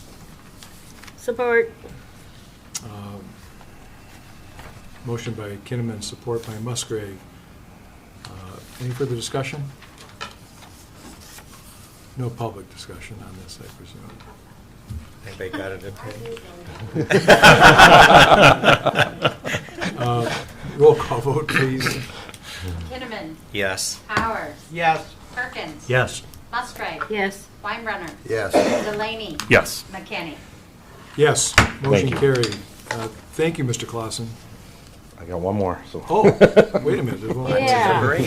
Oh, this is the one I wanted to talk Snow about. pusher. Oh, you're asking for Item 8 on the agenda, consideration of council action request to purchase a new snow pusher. Mr. Clausen. Yes. The Village of Holly bought a used 10-foot snow pusher that goes on our second backhoe for doing downtown cleanup, some of the lots and dead ends. It was purchased before I got here. Over time, it's found a few curbs in its lifetime, so it's been structurally compromised.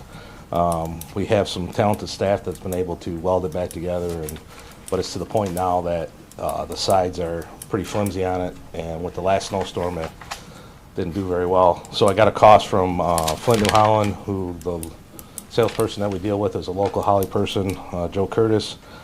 Unfortunately, because the price of steel went up, the unit went up a little bit, but he said he could replace that and have a lead time of about 10 days, which is pretty amazing in this day when, we've looked at 17 weeks, 20 weeks for delivery of some stuff for a cost of $6,538, and there is money in the budget for that, so there won't be be no need for a budget amendment.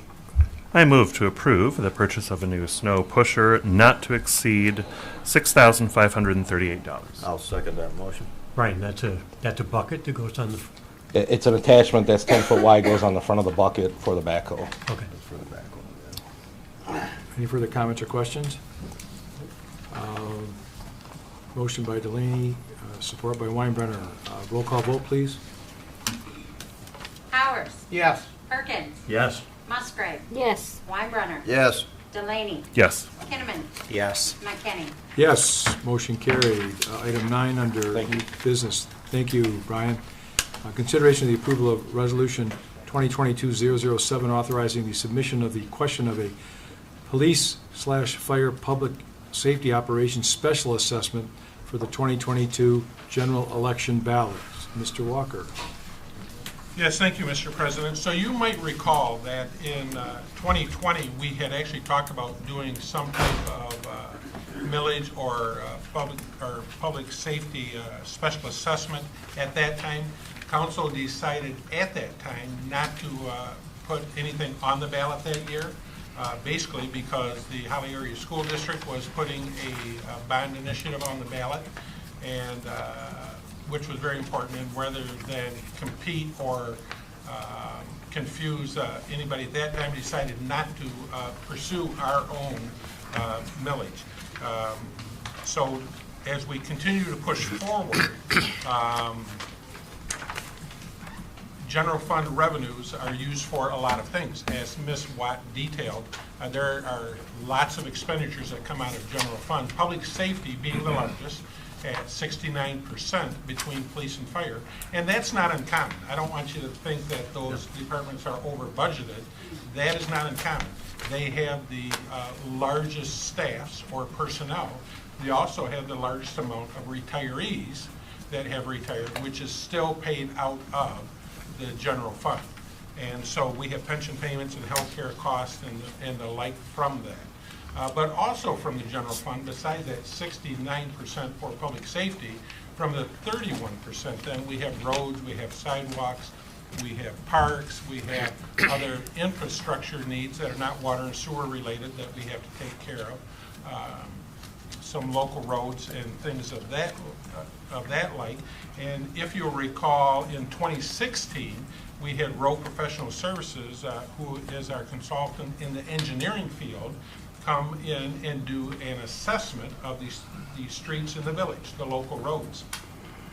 And at that time, in 2016, they came back and said, after looking at your roads and evaluating them, they made a council presentation at the time, in order to bring your roads up into the good condition category, that's not brand new, that's good condition, $15 million. And so as we look forward into where the village is heading as far as projected revenue and expense into the future, and working with our partners at Plant Moran, we know that we have an issue.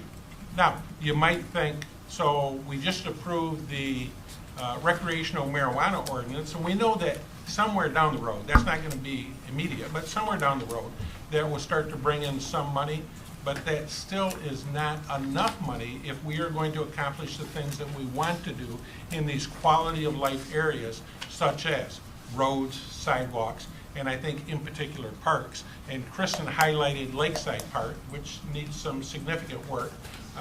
And we budget almost 3 times as much this year as we have in years past, but still not able to hit those needs. So we look at how are we going to get money from the general fund to take care of those other needs and still maintain the quality of police and fire service that we have. I mean, I have to tell you, Chief McGee is not here tonight. Chief Narsh is. I mean, in my opinion, I've been doing this a long time. I was a police chief and a police officer for 30 years, firefighter. We have probably the cream of the crop in police and fire administration and departments. And if we want to maintain those levels, plus address the other issues that we have and improvements that I think our residents deserve and expect, we have to still add some additional revenue. And so we bring before you tonight this PA 33. And so also just as one little side note, paragraph 2 in my 2-page council action request talks about Headley. And I know most of you understand Headley, but for those in the audience that don't, Headley Amendment was passed back in the 1980s, and it was passed for a very good reason at the time. And basically it was to limit the budgets of government. Headley actually has worked too well and really to the deficit of not just Holly, but all communities across Michigan. And so the combination of Headley and Prop A, they reduced the budgets in the municipalities, and in fact, our budget, as you can see in that paragraph, has rolled back each of the last 3 years, and it will roll back again this year, which just means less revenue in order to fund those projects that we need. And so we feel that this PA 33, it's a public act. It's a special assessment specifically for police and fire. We think that this will help us maintain our levels of police and fire service, which is very important to me. I know it's very important to you as well as to the community. It will give the council additional funds to allocate into these other areas. The specific language, proposition for police public safety operations special assessment. Shall the Village of Holly be authorized to levy and collect a new special assessment on all taxable parcels in the village in the amount of 3 mills per $1,000 of taxable valuation, $3 per $1,000 of taxable value, for a period of 15 years from 2022 through 2036, inclusive for police, fire, public safety operations in the village. The special assessment is estimated to produce a minimum of $378,000 in collections in the first year of the levy. And then from there, it will vary depending upon tax valuations of property that would go through. Now, I think it's important to note, and I think it's important for the council to take a stand on this. I mean, the council could, you have the authority to pass this without a vote of the electorate. But I know from my position that that's not recommended, and I know that that's not the desire of the council. So my request is that council approve this resolution that will allow us to put it on the November ballot, and let's let the residents of the village of Holly decide if they want to approve this. And I think in between now and that time, it's incumbent upon us as village staff, village manager, the clerk, the police chief, the fire chief, to be, to steal Kristen's word, be very transparent and say, this is why we need this. And in the end, if the people of Holly decide we don't want to approve that special assessment, then fine. We will work with what we have, but with costs rising, as explained, there will have to be changes. It's not a threat, it's just reality. There will have to be changes in the future. And it'll probably be changes after Jerry Walker retires, but I think it's my job to bring things to you so that you can look into the future and say, we want to prevent reductions in the future. And so that's what we're doing. Now, one other little tidbit, and then I'll stop, is the average house value in the village of Holly is right at $47,000. That's a taxable value. And so if that is the average, then that PA 33 assessment would be right in the ballpark of $150 per year. Thank you, Mr. Walker. Comments or questions, council members?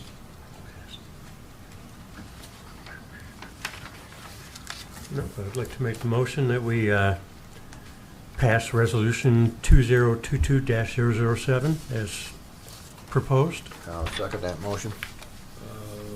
Motion and support. Council members, any questions before we open up to the public? No, I just really like the idea that we are putting it on the ballot and not leaving it to the council. I think this is something that is really important for the, not the consumers, but the citizens of the village to have a voice in how they're going to be taxed. So I thank you for that. Thank you, Mr. Powers. Any further comments or questions? Mr. Okonski.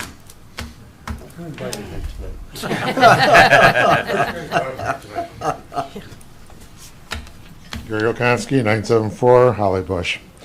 In this millage that you're wanting to put on ballot, I think it's a great idea. Hopefully it would be worded such that it doesn't really talk about police and fire, because since that's already coming out of general, from a public standpoint, it just looks like you put more money in general where it's not being earmarked. All right. The millage, 3 mil, even 4 mil, I would think the public would stand behind, because our roads are devastating in it. Hopefully we can get some of this infrastructure money that supposedly is out there one day. Anyway, I would like to see it earmarked versus in a general fund with the caveat of police and fire. The other thing, going back to the postponed item of the consideration of a benefit list, all right? Again, I think that should be earmarked versus general. When they have a list and they're donating that list, it should go to that list. Thank you. Thank you, Mr. Okonski. Any further public comment? Any other council comments? Hearing none, seeing none. Can I ask a question? Certainly. Okay, No. thank you. We haven't been here long enough. I know you're tired of it. We need to talk a little more. By saying Steal your candy. for police, fire, public safety operations in the village, does that not designate that as Mr. Okonski is mentioning? Yes, it does designate it. So it can't be spent on roads or something else. It has to be designated for those purposes. The transparency understanding is that then offsets basically that $300 and some thousand that would have been spent on police and fire that can then be spent in other ways in the budget. Which would be subject to the annual budget process. Correct. Is that kind of... Yeah, since everybody knows it's already coming out of the general budget, if this village was going into the general budget and not specifically earmarked where it can be tracked, and right. Transparent means is, I think, if the public sees exactly where it's going and things, instead of always having a handout, not saying it's needed or not needed, but, I think people are more in favor. So if people were wanting to opine on how those monies are spent, the budget workshop meetings would be the place for them to do that. Mm-hmm. I feel so Kristen, why don't you go up and step up to the microphone? So might I just suggest, What's your name? Kristen Watt, 22 South First Street, Apartment 3. And I don't want this to sound gimmicky, but this requires good marketing, because I think that is part of the problem, is obviously, I think we have I agree. I love Chief Narsh, I love Chief McGee, fantastic. And Jerry. And Jerry. And all of you. She's a Kumbaya. OJ. But my point is I think, and I do hear people in the community or see it in the forums and, what Holly needs and all this mess is that people think that fire and police already get too much money. I've seen this written and said many, many times. And I think what it is they do need the money they get to function, but if you're going to put this on the ballot, which I'm happy to hear, because there was so much kind of negativity talking about ballot earlier for different reasons, I'm all about ballot stuff, like let the people have their say. But I think the way this needs to be presented, maybe have a town hall. It worked well when the people did the thing for the Falk Road over at the American Legion, like, you saw what happened tonight. Give the community a hot topic. They'll show up for that. And so it's just a matter of saying, if we do this, this money goes to this. This frees up this money to take care of all the things you are griping about on an every single day basis. Like, it's just verbiage. It's just how you say it. And I think sometimes big words and mills and all this, some people just don't know what that means. And so it's just, I don't like to use the word marketing, but just delivery of content to the community. I think you could get it passed on the ballot. So I will not speak again. Good night. Thank you, Kristen. Any further public comment? Any further council comment?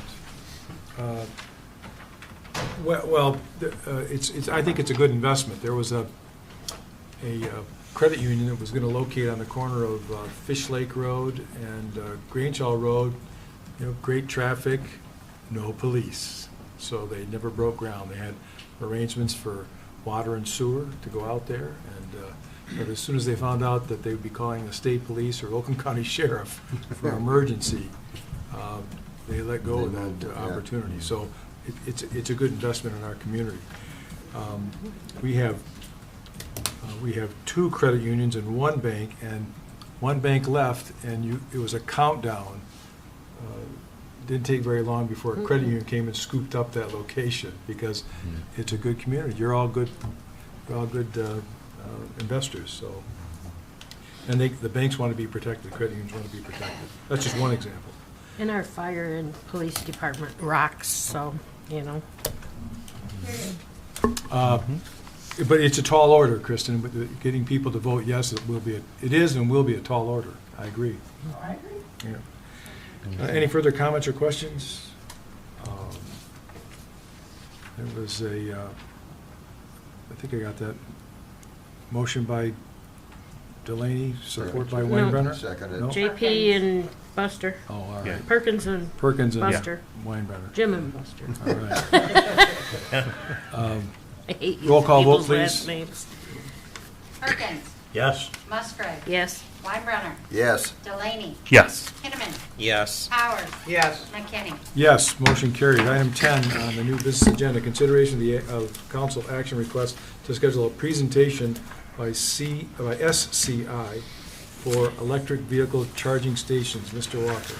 Yes, thank you. So we've talked previously about the automotive industry and the direction they're heading, and you've probably seen on the news or in other publications that by 2035, all the major car companies, all the companies, will be producing exclusively electric vehicles. And so what that means for us as a community is we need to get ready for that. So I've already had this discussion at the DDA level. And we have been approached by State Electric, SCI. They're a Holly business on Dixie Highway. They would like to come in and give a presentation to council about installing, at the start, 2 EV, electric vehicle charging stations in the village. Their preferred location, because the infrastructure is already there. That's very important. That's another problem that's going to come with all these EV stations in the future, is the power grid and structures locally are going to all have to be improved. But for right now, they have identified a spot on Broad Street near the dirt parking lot, kind of kitty corner across from the Moose, where that power is already there. They would like to come in and install 2 EV charging stations free of charge to the village, no cost for anything, and the village would receive a rebate, a certain percentage for anybody using that station. And so I think that this is just the start. Now, we certainly can look at other vendors as we go down the road. I've attached a sample contract that they use with another municipality or another company, just so that you could look and kind of see what a contract looked like before they got here, in case you might have some questions. They have prepared another contract specifically for the village, and I will give that to you also prior to the meeting if you schedule one with them. And so my recommendation simply is that council authorize me to schedule a presentation by SCI, either in front of the full council or Public Works. I recommend the council so that all of you can take advantage of it, and that we hear what they have to offer. And we could even make a decision that night on just those 2 charging stations, because I think time is of the essence. Great. Did I make a motion? Motion by Powers. Second. And support Is that Ryan?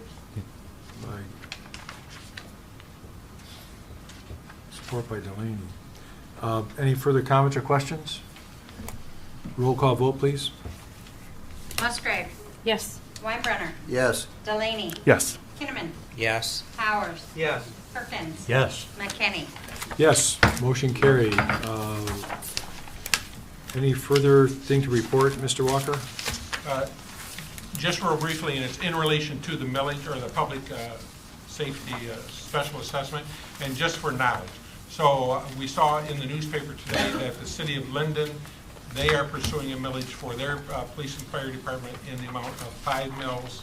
Holly Township and Groveland Township currently have this same PA 33 millage in the amount of 4 mills, and I believe Rose Township is pursuing that 4 mill mark in one of the upcoming ballots too. So just for knowledge for you, we are not the only ones to do this.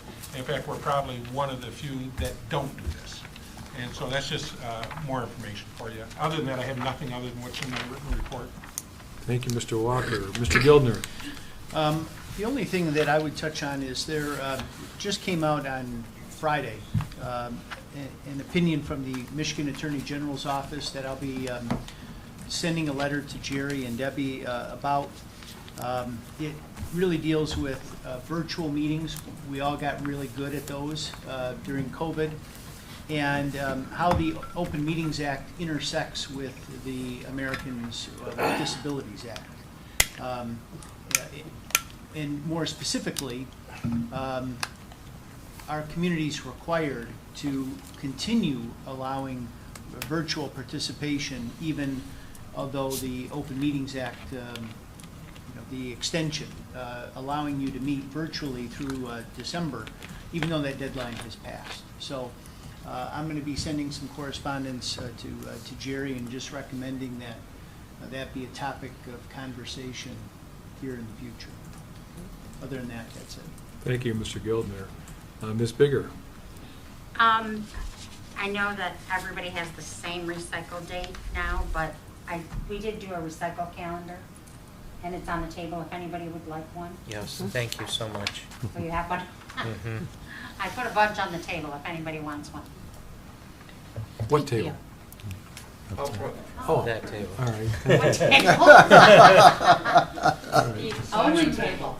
Well, there's a table here. Yeah, okay. I always have to lead me. Thank you, Mr. President. Thank you, Ms. Bigger. Boards and commissions, updates and council comments. Ms. Musgrave, Nothing to report. Mr. Powers. Several things.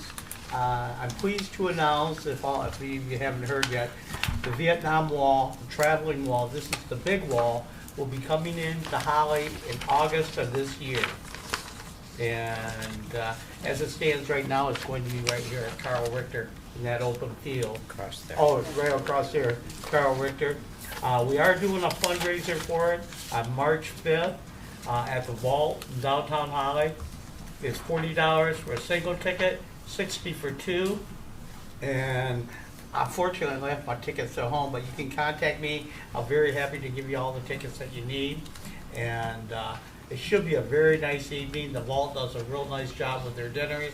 And it's a dinner for two, a very nice restaurant, and it would run more than 60. So it'll be a very nice evening. And also we are bringing in improv, so it'll be a dinner theater along with the dinner. So if you can possibly make it, we've already sold a few tickets. Mr. Delaney bought his, and yeah, I think you'll have a real nice time.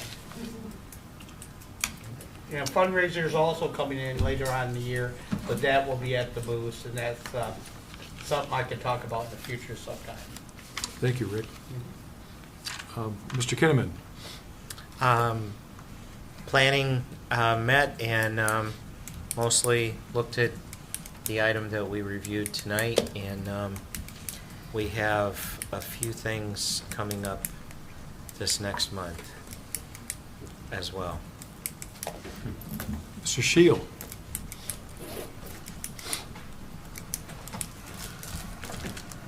I'm going to try to keep it brief, but I'm going to concur with Mr. Walker on the police and fire. That's very, we have a very great staff in our police department, and we have a very great police chief and also fire department as well, even though he's not here. Great fire department, and that's a very important knowledge that we need passed. And also, on my report, I have nothing to report. Thank you. Mr. Perkins. HTC met to finalize rules and regs for the historical district, and I have nothing else. Thank you, Jim. Mr. Weinbrenner. Nothing whatsoever, sir. Ryan Delaney. The zoning appeals did, Board of Appeals did not meet in February, and I have nothing further to report. Okay. Thank you all. If there's no objection, we're adjourned until 4 weeks from today, right? March 8th. March 8th. March 8th.